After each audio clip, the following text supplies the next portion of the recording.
नमस्कार दोस्तों, स्वागत है आपका स्टडी फॉर सिविल सर्विसेज में। ये करंट अफेयर का पापा वीडियो है। ये कंप्लीट नेशनल, कंप्लीट इंटरनेशनल, जितना एग्जाम के लिए जरूरी है वो सारी चीजें इसमें करवाई गई हैं।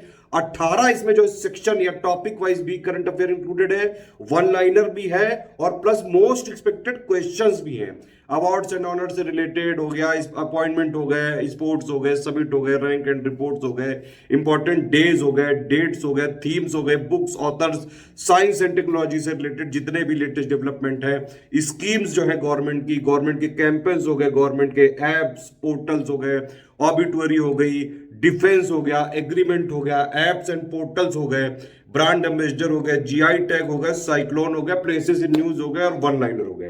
तो कंप्लीट करंट अफेयर है ये, नेशनल प्लस इंटरनेशनल, सभी स्टेट पीसीएस के लिए प्लस सभी वनडे एग्जाम्स के लिए बेहद जरूरी है। ये पूरा वीडियो जरूर देख लिया करिए हर बार। और यूपी पीसीएस की बिल्कुल शुरुआत से लेकर सिलेक्शन तक की तैयारी के ग्रुप हमारे चल रहे हैं। आप उसमें ज्वाइन करके वन स्टॉप डेस्टिनेशन है स्टडी फॉर सिविल सर्विसेज। सारे स्टेट पीसीएस के लिए, चाहे आप यूपी पीसीएस की तैयारी कर रहा हूं, बीपीएससी की तैयारी कर रहा हूं, आरएएस की तैयारी कर रहा हूं, एचसीएस की तैयारी कर रहा हूं, एमपीपीएससी की तैयारी कर रहा हूं, उत्तराखंड पीसीएस की तैयारी कर रहा हूं, तो स्टडी फॉर सिविल सर्विसेज का कंप्लीट जो है आप इनिशिएटिव ज्वाइन कर सकते हैं। कंप्लीट वन स्टॉप डेस्टिनेशन रहेगा, सिर्फ और सिर्फ उतना जितना सिलेक्शन के लिए जरूरी है। स्टडी फॉर सिविल सर्विसेज का जेन्युइन और ऑथेंटिक कंटेंट सिर्फ 3 नंबर है हमारे, 8564880530, 7523864455 और 9696066089। सिर्फ इन तीनों नंबर पे कॉल या व्हाट्सएप करके हमारे लेटेस्ट पेड ग्रुप में आके ही स्टडी फॉर सिविल सर्विसेज का ऑथेंटिक और जेन्युइन करंट अफेयर आपको मिल सकता है। करंट अफेयर के लिए बहुत मेहनत करते हैं, डेली डेटा कलेक्शन करते हैं, उसके बाद जाके जो है मंथली जब ये कंपाइलेशन हो रहा होता है तो 8 स्टेज से जाके प्रूफ रीडिंग से लेके ट्रांसलेशन से लेके जो है पूरा एक एक न्यूज, जो भी चीजें एग्जाम ओरिएंटेड हो, सब कुछ इसमें दिया जाता है। स्टडी फॉर सिविल सर्विसेज का करंट अफेयर हाईली रिकमेंडेड होता है किसी भी वनडे एग्जाम के लिए, किसी भी स्टेट पीसीएस एग्जाम के लिए, इवन यूपीएससी के लिए, जो उसमें फैक्चुअल करंट अफेयर आता है। वीडियो को पूरा जरूर देख लीजिएगा। तो इस वाले वीडियो से ओवरऑल या टोटल करंट अफेयर आपका कवर हो जाएगा। बाकी UP special, Bihar special, MP special, Rajasthan special, Uttarakhand special और सारे स्टेट पीसीएस का आपको स्टडी फॉर सिविल सर्विसेज के यूट्यूब चैनल में मिलता रहेगा। तुरंत सब्सक्राइब कर लीजिए। पिछले 1 महीने का पूरा करंट अफेयर का पूरा कच्चा चिट्ठा, सब कुछ कॉम्प्रिहेंसिव एनालिसिस एक ही जगह यही मिलेगी आपको। स्टडी फॉर सिविल सर्विसेज के मंथली करंट अफेयर के वीडियो में आप सभी का बहुत बहुत स्वागत है। साल के आखिरी माह यानी दिसंबर माह 2023 के कंप्लीट करंट अफेयर को यहाँ पर स्टडी करेंगे हम लोग।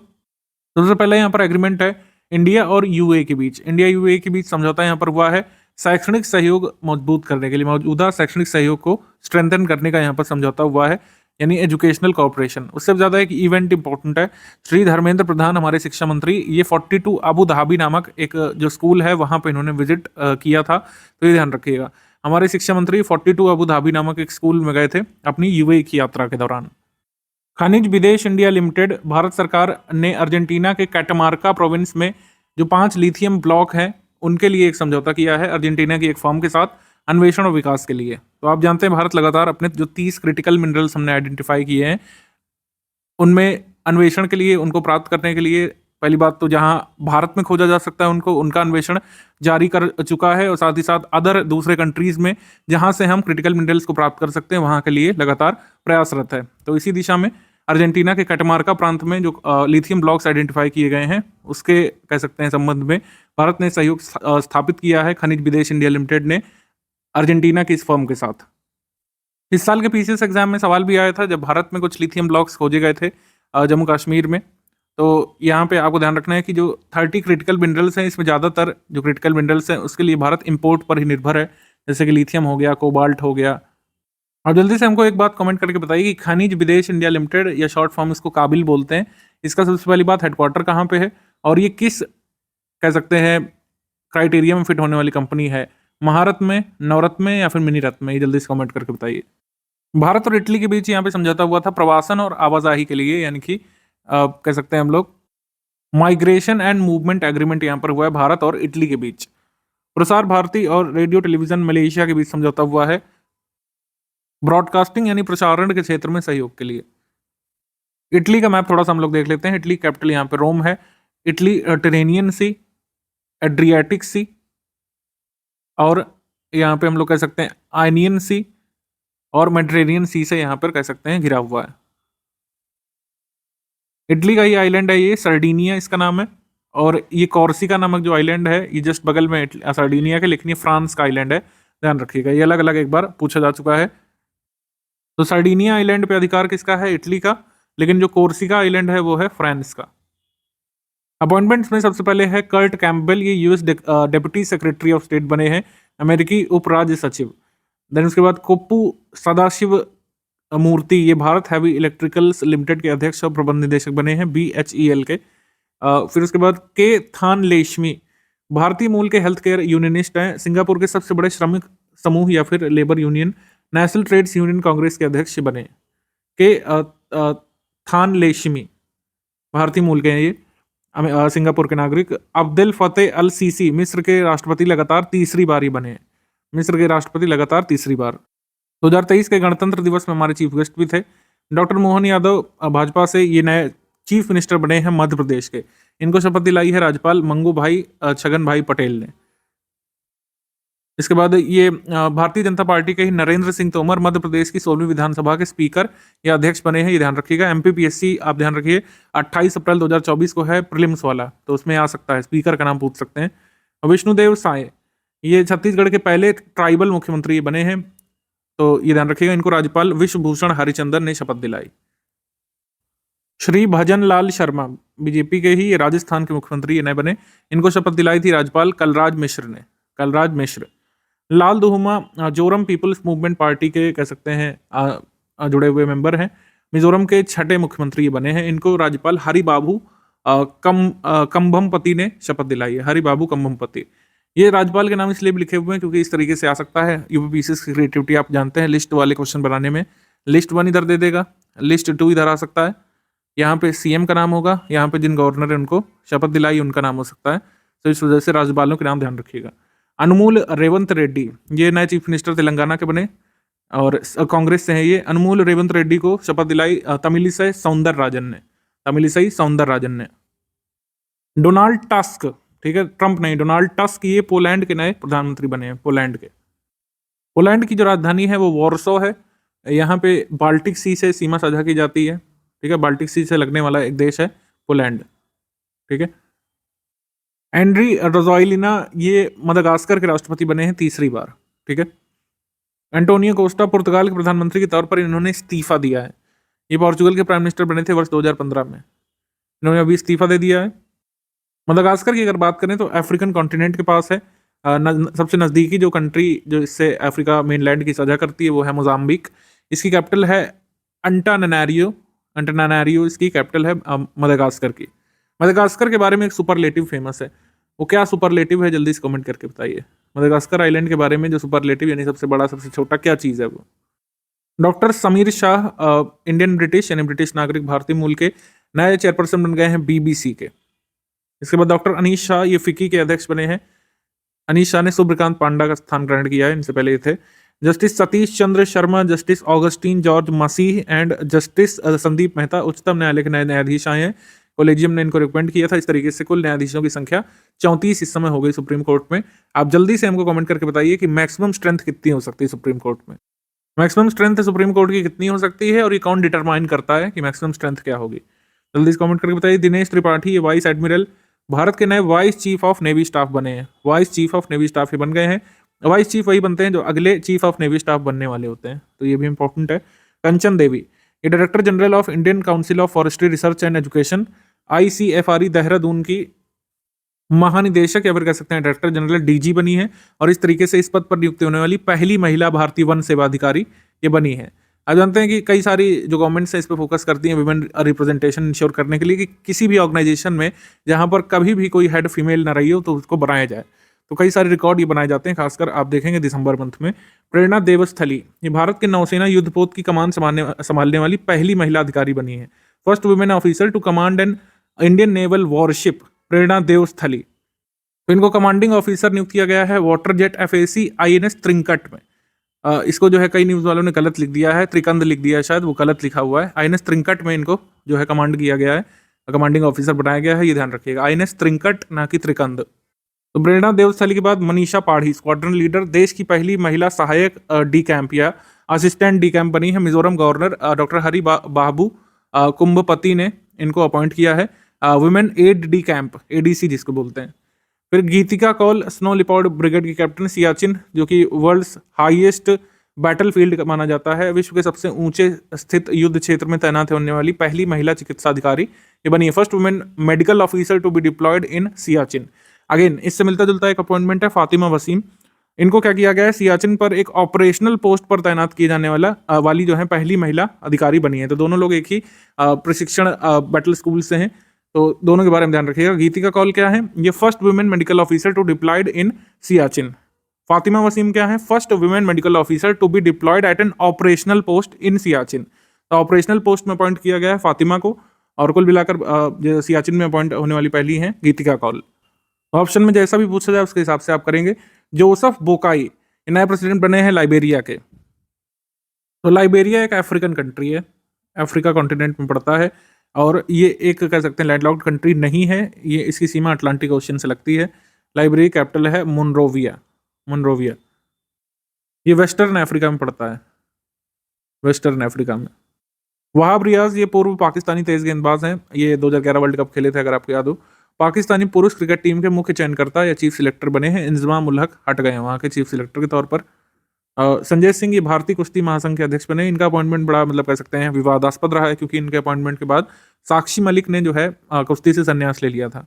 ठीक है, इसके बाद doctor Uma Shekhar international institute for the unification of private law यानी यूनिट ड्रॉइट की गवर्निंग काउंसिल के लिए चुनी गई हैं, क्योंकि भारत जो है ये मेंबर बना है गवर्निंग काउंसिल का 2024 से 2028 के लिए। तो इंडिया की तरफ से रिप्रेजेंटेटिव हैं मिस उमा शेखर, माफ कीजिएगा, Uma Shekhar. Most important appointment तो ये वाला है जो एग्जाम में पूछा जाएगा ही जाएगा अगले 2-3 साल तक, जब तक पेपर होते रहेंगे। 16वें वित्त आयोग की अनुशंसा कर दी गई है और नोटिफिकेशन आ चुका है गजट में। 16वां वित्त आयोग सृजित हो चुका है। मेंबर्स इसके कौन कौन होंगे बाद में बताया जाएगा। इसके अध्यक्ष होंगे श्री अरविंद पनगड़िया।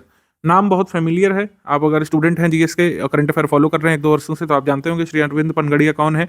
नीति आयोग से जुड़े रह चुके हैं, वाइस चेयरपर्सन रह चुके हैं इसके। तो इनकी अध्यक्षता में 16वें वित्त आयोग का सृजन किया गया है।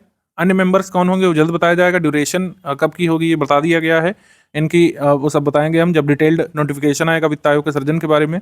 ऋत्विक रंजनम पांडे 16वें वित्त आयोग के सचिव बने हैं। सचिव जनरली नहीं ध्यान रखते हैं हम लोग, और ये जो है पूछा जा सकता है एग्जाम में, तो ध्यान रखिएगा। ऋत्विक रंजनम पांडे 16वें वित्त आयोग के सचिव बने हैं। अवार्ड्स एंड ऑनर्स पे आ जाएंगे हम लोग। अवार्ड्स एंड ऑनर्स कई सारे होते हैं साल के एंड में, दिसंबर में खास करके। चैंपियंस ऑफ अर्थ अवार्ड ये 4 यहाँ पे पर्सनैलिटीज को मिला है। जसफीना बेलमोंटे पॉलिसी लीडरशिप की श्रेणी में, फिलीपींस से है ये। एलन मैकआर्थर फाउंडेशन, ये फाउंडेशन या कह सकते हैं एक ऑर्गेनाइजेशन है, यूके से है ये। ब्लू सर्किल एंटरप्रेन्योरियल विजन के लिए, ब्लू सर्किल नामक संगठन को एंटरप्रेन्योरियल विजन कैटेगरी में, चीन से ये संगठन है। जोस मैनुअल मॉलर ये एक एंटरप्रेन्योर हैं चिली से, चिली कंट्री के, साउथ अमेरिकन कंट्री चिली के। वैज्ञानिक और औद्योगिक अनुसंधान परिषद दक्षिण अफ्रीका का जो है, इसको भी चैंपियंस ऑफ अर्थ अवार्ड मिला है अपने इनिशिएटिव्स के लिए। ये यूनेप के द्वारा दिया जाता है जो पर्यावरण संरक्षण के क्षेत्र में कुछ अभिनव कर रहे होते हैं, तो उन व्यक्तियों संगठन को मिलता है। इनके नाम ध्यान रखिएगा, कौन कौन किस देश से है ये ध्यान रखिएगा जरूर। इसके बाद आ जाते हैं हम लोग नॉनसेन शरणार्थी पुरस्कार। नॉनसेन रेफ्यूजी पुरस्कार मिला है अब्दुल्ला मीरे को। सोमालिया के पत्रकार हैं, पूर्व शरणार्थी रह चुके हैं। क्षेत्रीय विजेताओं के नाम दिए हुए हैं, लेकिन मेरे हिसाब से ज्यादा जरूरी नहीं है क्षेत्रीय विजेताओं के नाम। अब्दुल्ला मीरे का नाम ध्यान रखिएगा। इसके बाद आ जाते हैं 41वां मिस इंडिया यूएसए, ये रिजुल मैनी बनी है, मिशिगन से हैं, भारतीय मूल की अमेरिकी नागरिक। Miss India USA Rijul many. Wrestling rising star of the year का पुरस्कार मिला है अंतिम पंगाल को, ये महिला पहलवान है। यूनाइटेड वर्ल्ड रेसलिंग के द्वारा ये पुरस्कार दिया गया है, अनाउंस किया गया है। अंतर्राष्ट्रीय फिल्म पुरस्कार क्रिएटिव अकेडमी क्रिएटिव अवार्ड या इंटरनेशनल फिल्म अकेडमी का एशियन अकेडमी क्रिएटिव अवार्ड ये मिला है divine trail spiritual treasures of Uttarakhand. ये डॉक्यूमेंट्री है बेसिकली, उत्तराखंड में बनी, divine trail spiritual treasures of Uttarakhand. इसके बाद चौथा एशियाई पुरस्कार एशियन अवार्ड्स, ये सर्वश्रेष्ठ युवा एथलीट का पुरस्कार गया शीतल देवी को। इनको आर्मलेस आर्चर कहा जाता है। सर्वश्रेष्ठ महिला एथलीट आसिला मिर्जायोरोवा, ये उज्बेकिस्तान की एथलीट हैं। सर्वश्रेष्ठ पुरुष एथलीट पेंग शेंग जो चाइना से, क्रॉस कंट्री स्कीइंग में अवार्ड जीता इन्होंने। सर्वश्रेष्ठ टीम प्रदर्शन, ये यहाँ पे IR ईरान की पुरुष व्हीलचेयर फुटबॉल टीम। आप केवल इंडिया से जो जिनको चुना गया है, शीतल देवी, इनका नाम ध्यान रखिए, बाकी आप छोड़ सकते हैं वैसे भी इसमें, ठीक है। तो कुल मिलाकर शीतल देवी का नाम ध्यान रखिए, आर्मलेस आर्चर जिनको कहा जाता है, इनको सर्वश्रेष्ठ युवा एथलीट का पुरस्कार मिला है, बाकी आप डिलीट कर सकते हैं, ये बस जरूरी है। उसके बाद अंतर्राष्ट्रीय लैंगिक समानता पुरस्कार, international gender equality award, Afghan women skill development centre को मिला है, और पेटरी ऑर्पो जो फिनलैंड के प्रधानमंत्री, उनकी तरफ से दिया गया है। ये अफगानिस्तान का एक NGO basically, Afghan women skill development centre, ये अफगानिस्तान का एक NGO है।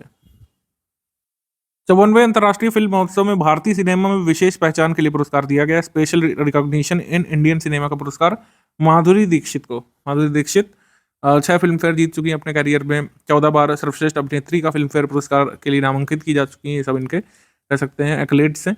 माधुरी दीक्षित को वर्ष 2014 में भारत में यूनिसेफ का सद्भावना राजदूत बनाया गया था, यानी goodwill ambassador. JRD Tata memorial award Uttarakhand को गया है, उत्तराखंड के स्वास्थ्य मंत्री धन सिंह रावत ने रिसीव किया था। कल्चरल मेडेलियन, सिंगापुर का सर्वोच्च कला पुरस्कार मीरा चंद को मिला है, भारतीय मूल की उपन्यासकार हैं, सिंगापुर की नागरिक, सिंगापुर के राष्ट्रपति ने इन्हें दिया था कल्चरल मेडेलियन। मीरा चंद भारतीय मूल की उपन्यासकार।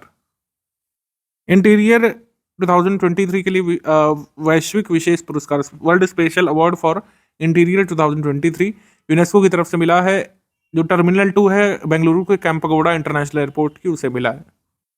तो विश्व के सबसे खूबसूरत हवाई अड्डों में से एक रूप में मान्यता दी गई है टर्मिनल 2, जो कि कैंपगोड़ा इंटरनेशनल एयरपोर्ट में स्थित है बेंगलुरु में, यूनेस्को के द्वारा।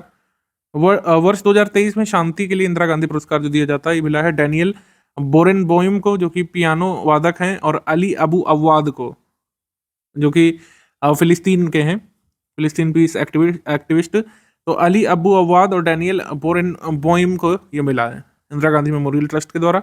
इसके बाद बैलन डीओर पुरस्कार मिला है एटेना बोनमाटी को, जो कि बार्सिलोना स्पेन से हैं। ध्यान रखिएगा, ये बैलन डीओर का विमेन अवार्ड है, इसमें पुरुष अवार्ड और महिला अवार्ड अलग अलग होते हैं। नेशनल मेटलर्जिस्ट अवार्ड 2022 ये जो है मिला है 5 यहाँ पे लोग हैं उन्हें मिला है।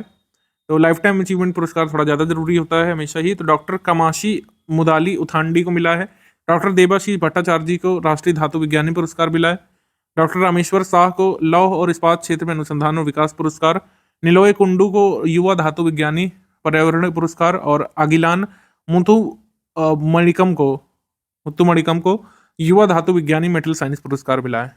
तो ये ध्यान रखिएगा, नेशनल मेटलर्जिस्ट अवार्ड। ओरिजिनल वीर चक्र ये वाइस एडमिरल बिनॉय रॉय चौधरी को मरणोपरांत फाइनली दिया गया है। तो पोस्टह्यूमसली भारतीय नौसेना ने उनकी तरफ से पुरस्कार रिसीव किया, बिनॉय रॉय चौधरी ने। अंतर्राष्ट्रीय टेनिस हॉल ऑफ फेम में शामिल किया गया लिएंडर पेस को, और विजय अमृतराज को ब्रॉडकास्टर की श्रेणी में, और टेनिस खिलाड़ी की श्रेणी में लिएंडर पेस को। तो इस तरीके से ये दोनों, या फिर कह सकते हैं लिएंडर पेस पहले एशियाई पुरुष मिले हैं जिन्हें international tennis hall of fame में शामिल किया गया है, और भारत के पहले बने हैं, एशिया के पहले। तो भारत हॉल ऑफ फेम में शामिल होने वाला 28वां देश बन जाएगा। ये काफ़ी इंपॉर्टेंट अवार्ड होता है टेनिस के क्षेत्र में, टेनिस हॉल ऑफ फेम। 2023 में टाइम्स पत्रिका का पर्सन ऑफ द ईयर ये बनी है टेलर स्विफ्ट। लियोनल मेसी को 2023 का एथलीट ऑफ द ईयर नामित किया गया है, ये भी ध्यान रख सकते हैं। इसके बाद पेटा इंडिया का 2023 पर्सन ऑफ द ईयर का पुरस्कार ये दिया मिर्जा को मिला है। ग्लोबल आइकन अवार्ड ये मिला है श्रीनिवास नाइक थरावत को, real vision homes private limited के चेयरपर्सन है। तो श्रीनिवास नाइक धर्मवत को ये अवार्ड मिला था G20 इनिशिएटिव समिट जो हुई थी कोलंबो श्रीलंका में, वहां पे ये पुरस्कार अनाउंस किया गया था, इस वजह से जरूरी है। 2023 Diwali stamp the power of one award life time achievement पुरस्कार मिला है बान की मून को, फॉर्मर सेक्रेटरी जनरल रह चुके हैं यूनाइटेड नेशंस के। इस अवार्ड को ऑस्कर ऑफ डिप्लोमेसी भी कहा जाता है। प्रेसिडेंट कलर अवार्ड जो किसी भी कह सकते हैं मिलिट्री यूनिट को दिए जाने वाला हाईएस्ट ऑनर होता है भारत में। ये सशस्त्र बल चिकित्सा कॉलेज यानी armed forces medical college Pune को मिला है। 75 साल इनके पूरे हुए हैं, प्रेसिडेंट जी ने ये पुरस्कार उन्हें दिया। पद्म पाणी लाइफ टाइम अचीवमेंट अवार्ड मिला है जावेद अख्तर को, श्री जावेद अख्तर। भूटान का प्रतिष्ठित national order of merit gold medal ये पूनम खेत्रपाल को मिला है। WHO दक्षिण पूर्व एशिया क्षेत्र की पहली महिला क्षेत्रीय निदेशक ही रही थी, वर्ष 2014 से 2024 तक ही रही। तो वहाँ के जो शासक हैं किंग ऑफ भूटान जिंगमे खेसर नामग्याल वांगचुक, भूटान के शासक, उन्होंने पुरस्कार दिया था national order of merit gold medal. 33वां व्यास सम्मान लिटरेचर अवार्ड बहुत जरूरी है, के बिरला फाउंडेशन की तरफ से दिया जाता है। सुश्री पुष्पा भारती को उनके संस्मरण यानी मेमोरी के लिए मिला है, जिसका नाम है यादें यादें और यादें। नाम ध्यान रखना आसान है, यूनिक है। 32वां व्यास सम्मान अगर पूछ लें, डॉक्टर ज्ञान चतुर्वेदी को मिला था उनके उपन्यास पागल खाना के लिए। 8वां ITF विश्व चैंपियन पुरस्कार नोवाक जोकोविच और अरीना सेबलेंका को। तो बैडमिंटन का एक टॉप अवार्ड होता है, हर साल दिया जाता है। तो ITF वर्ल्ड चैंपियन पुरस्कार ये मिला है नोवाक जोकोविच को पुरुष कैटेगरी में और एरिना सेबलेंका को। छठा रविन्द्रनाथ टैगोर साहित्यिक पुरस्कार सुकृता पॉल कुमार को मिला है अभिजीत बनर्जी को। तो इन दोनों के नाम पर ध्यान रखिएगा। ये 2022 का दिया हुआ है, ध्यान रखने की जरूरत नहीं है, इसको अभी हटा दिया जाएगा यहाँ से। आपको सिर्फ इस ईयर का ध्यान रखना है। किंग भूमिबोल वैश्विक मृदा पुरस्कार ये soil and fertiliser society of Thailand को मिला है। रॉयल सोसाइटी ऑफ केमिस्ट्री का न्यू होम पुरस्कार ये प्रोफेसर सविता को मिला है, रॉयल सोसाइटी ऑफ केमिस्ट्री की तरफ से दिया जाता है। सर्वोच्च फ्रांसीसी नागरिक पुरस्कार लीजन डी ऑनर ये VR ललितंबिका को मिला है। ठीक है, सर्वोच्च फ्रांसीसी नागरिक पुरस्कार इसको मानते हैं। राष्ट्रीय ऊर्जा संरक्षण पुरस्कार ये Crompton Greaves consumer electricals limited को मिला था, ब्यूरो ऑफ एनर्जी एफिशिएंसी की तरफ से। प्रेसिडेंट मुर्मू जी ने इसको अवार्ड प्रेजेंट किया था क्रॉम्पटन ग्रीव्स कंज्यूमर इलेक्ट्रिकल्स को। रीच गेम चेंजिंग इनोवेटर पुरस्कार ये डॉक्टर अतुल शाह को मिला है, प्लास्टिक सर्जन है। COP28 के दौरान ये पुरस्कार इन्हें प्रदान किया गया था। COP28 की सारी डिटेल्स समिट वाले सेक्शन में भी हम बता रहे हैं। दिव्यांग जन सशक्तिकरण विभाग यानी कि department of empowerment of person with disabilities, जो मिनिस्ट्री ऑफ सोशल जस्टिस और एम्पावरमेंट के अंतर्गत आता है, इन्होंने कई सारे अवार्ड्स दिए हैं। इनमें से एक अवार्ड मिला है अमेजॉन इंडिया को दिव्यांगों के लिए सर्वश्रेष्ठ नियोक्ता की श्रेणी में पुरस्कार, prestigious national award for empowerment of person with disabilities में सर्वश्रेष्ठ एम्प्लॉयर का। वैसे तो करीब 40-45 अवार्ड यहाँ पे दिए गए थे, लेकिन हमको केवल कुछ जरूरी याद रखने, जैसे अमेजॉन इंडिया को सर्वश्रेष्ठ एम्प्लॉयर की कैटेगरी में अवार्ड मिला है। National award for best personality empowerment of disabled person में प्रशांत अग्रवाल को मिला है, चेयरपर्सन जो कि है नारायण सेवा संस्थान के। इंटरनेशनल हॉकी फेडरेशन के द्वारा FIH player of the year का पुरस्कार दिया जाता है। तो प्लेयर ऑफ द ईयर हार्दिक सिंह रहे हैं भारत की तरफ से, और प्लेयर ऑफ द ईयर महिला रही है नीदरलैंड से जैंडी award. Goalkeeper of the year Savita Punia Bharat की गोलकीपर। इसके बाद 31वां एजुथाचन पुरस्कारम SK वासंतन को मिला है। SK वासंतन मलयाली भाषा में अपने योगदान के लिए। द यूसुर अवार्ड मिला है रणवीर सिंह को, भारतीय अभिनेता जो है। जद्दा में red sea international film festival में ये पुरस्कार मिला था रणवीर सिंह को, the Yusr award. Leif Erikson lunar पुरस्कार मिला है इसरो को चंद्रयान 3 के उनके मिशन की सक्सेसफुल स्टिंट के लिए। ऑर्डर ऑफ मेरिट ये इटली का हाईएस्ट सिविलियन ऑनर है, अभिनेता कबीर बेदी को मिला है। राष्ट्रीय गोपाल रत्न पुरस्कार पशुपालन और डेयरी मंत्रालय की तरफ से मिलता है। स्वदेशी गाय भैंस नस्ल का पालन करने के लिए सर्वश्रेष्ठ डेयरी किसान श्रेणी में पुरस्कार मिला है राम सिंह को, करनाल हरियाणा से। सर्वश्रेष्ठ डेयरी सहकारी समिति दुग्ध उत्पादन कंपनी या सर्वश्रेष्ठ किसान उत्पादक संगठन की श्रेणी में पुरस्कार मिला है, ये वायनाड से एक ये कह सकते हैं FPO है वहाँ का, उसमें। और सर्वश्रेष्ठ कृत्रिम गर्भाधान टेक्नीशियन की श्रेणी में सुमन कुमार शाह को मिला है अररिया बिहार से। बस इतने पुरस्कार जरूरी हैं, वैसे तो कई सारे थे। यूनेस्को का एशिया प्रशांत पुरस्कार, यूनेस्को एशिया पैसिफिक अवार्ड मिला है कुन्नमंगलम भगवती मंदिर के कर्णिकारा मंडपम कुन्नमंगलम भगवती मंदिर जो है कोझिकोड केरल में, उसको मिला है। यूनेस्को के द्वारा ये दिए जाने वाला पुरस्कार है UNESCO Asia Pacific award. 2023 film fair OTT पुरस्कार में जो OTT के जो कह सकते हैं आते हैं कंटेंट, उसमें पुरस्कार दिया गया। बेस्ट सीरीज का अवार्ड दिया गया स्कूप को, और बेस्ट एक्टर एक ड्रामा सीरीज में मेल का मिला है सुविंदर विक्की को, कोहरा नामक सीरीज के लिए जो नेटफ्लिक्स पे आई थी। बेस्ट एक्ट्रेस का अवार्ड सीरीज में ड्रामा कैटेगरी में राजश्री देश पांडे को ट्रायल बाय फायर जो सीरीज आई थी नेटफ्लिक्स पे ही, उसमें उनके काम के लिए। बेस्ट फिल्म वेब ओरिजिनल सिर्फ एक बंदा काफी है, मनोज बाजपेयी की फिल्म थी, उसको मिला है। साहित्य अकादमी पुरस्कार आ चुके हैं, हर साल दिसंबर में आते हैं। वैसे तो इसमें करीब 24 भाषाओं में पुरस्कार दिए गए, हमारे लिए केवल कुछ भाषाओं में और कैटेगरीज में जरूरी है। जैसे बासुकीनाथ झा बौद्ध संकेतन नामक निबंध के लिए मैथिली भाषा में पुरस्कार इन्हें मिला है, BPSC के लिए जरूरी है। उपन्यास की कैटेगरी में संजीव को मुझे पहचानो नामक उपन्यास के लिए मिला है हिंदी में, ये बहुत जरूरी है। नीलम शरण गौर रेक्यूम इन रागा जानकी, ये जो उपन्यास है उसके लिए अंग्रेजी भाषा में पुरस्कार मिला है साहित्य अकादमी का। सादिका नवाब शहर, राजदेव की अमराई, उर्दू में जो उपन्यास है उसके लिए पुरस्कार मिला है सादिका को। और कविता संग्रह के लिए अरुण रंजन मिश्र को शून्य मेघणम, ये संस्कृत में इनका कह सकते हैं कविता संग्रह, इसके लिए पुरस्कार इन्हें मिला है। गजय सिंह राजपुरोहित जो है इन्हें पुरस्कार मिला राजस्थानी में। आरएस में राजस्थानी भाषा पूछ लेते हैं कई बार। तो पलकाती प्रीत पोएट्री जो है इसके लिए राजस्थानी भाषा में पुरस्कार इन्हें मिला है। तो ये जरूरी हो सकते हैं, हिंदी बेल्ट के सारे स्टेट पीसीएस एग्जाम के ये कवर हो गए इसमें। राष्ट्रीय खेल पुरस्कार भी आ गए हैं इस साल के। राष्ट्रीय खेल पुरस्कार 2022 से एमपीपीएससी में सवाल पूछा था, आपको अगर याद हो, उसे पूछा था कि ध्यानचंद खेल रत्न किससे मिला है? शरद कमल अचंता टेबल टेनिस से। इस साल 2 लोगों को मेजर ध्यानचंद खेल रत्न पुरस्कार मिला है, दोनों ही बैडमिंटन प्लेयर्स हैं और काफी सारे टूर्नामेंट्स इन्होंने जीते हैं। श्री चिराग चंद्रशेखर शेट्टी को और श्री रंकी रेड्डी सात्विक साईराज को। तो ये दोनों बैडमिंटन प्लेयर हैं, कई बार आपस में मतलब डुओ के रूप में, जोड़ी के रूप में भी खेलते हैं, डुअल्स के रूप में। तो ये दोनों को मिला है ध्यानचंद खेल रत्न पुरस्कार। और जीवन पर्यंत उपलब्धि के लिए ध्यानचंद पुरस्कार मिला है सुश्री मंजूषा कंवर को बैडमिंटन में, विनीत कुमार शर्मा को हॉकी में और सुश्री कविता सिल्वराज को कबड्डी में। अन्य खेलों में उत्कृष्ट प्रदर्शन के लिए अर्जुन पुरस्कार, इसमें जैसे मोहम्मद शमी का नाम काफी इंपॉर्टेंट है, काफी चर्चा में रहे थे वर्ल्ड कप में अपने प्रदर्शन के लिए, तो इनका नाम जरूर ध्यान रखिएगा। बाकी एक बार देख लीजिए इस पूरी लिस्ट को। ये लिस्ट आपकी इंग्लिश मीडियम में भी है, ये आप ध्यान रख सकते हैं। एटलीस्ट ये ध्यान रख लीजिए कौन कौन से लोग कौन सा स्पोर्ट्स खेलते हैं। जैसे ऐश्वर्य प्रताप सिंह तोमर, ये शूटिंग से यानी निशानेबाजी से संबंधित है। ईशा सिंह, हरिंदर पाल सिंह संधू स्क्वैश से, आइका मुखर्जी टेबल टेनिस से, नाउरिम रोशनी बीना देवी वुशु से, पैरा कनोइंग से प्राची यादव। ये सब पूछा जा सकता है कि कौन से किस स्पोर्ट से एसोसिएटेड हैं।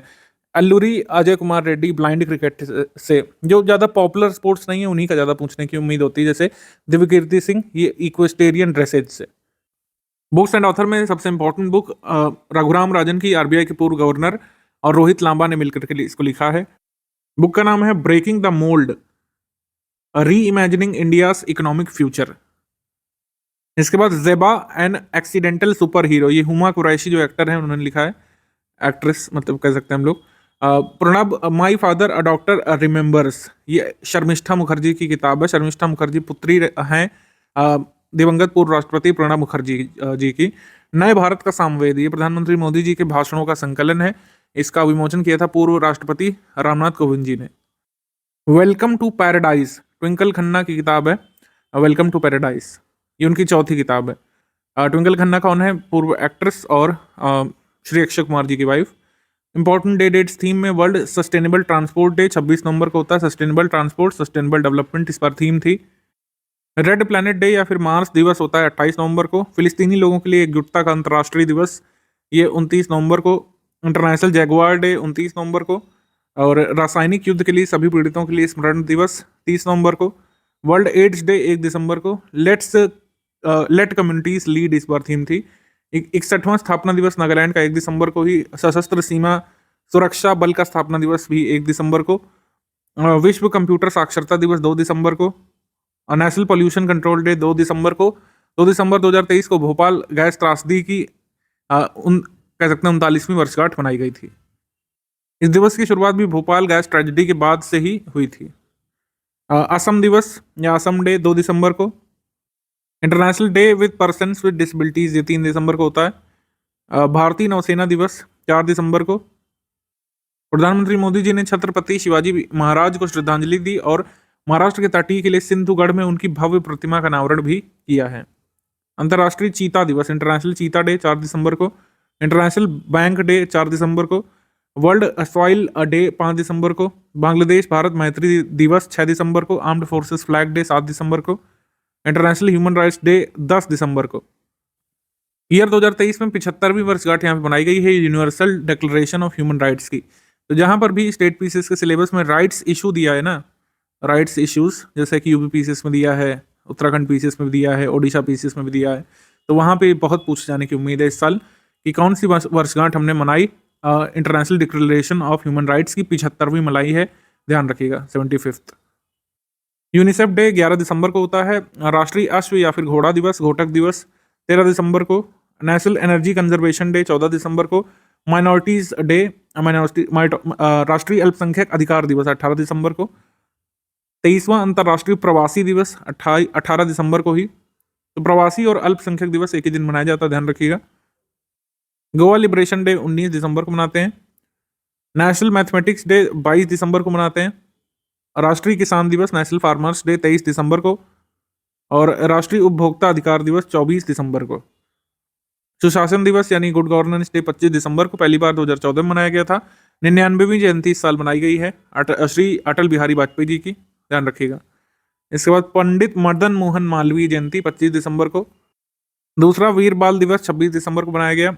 चौथा अंतर्राष्ट्रीय महामारी तैयारी दिवस या fourth international epidemic preparedness day 27 दिसंबर को।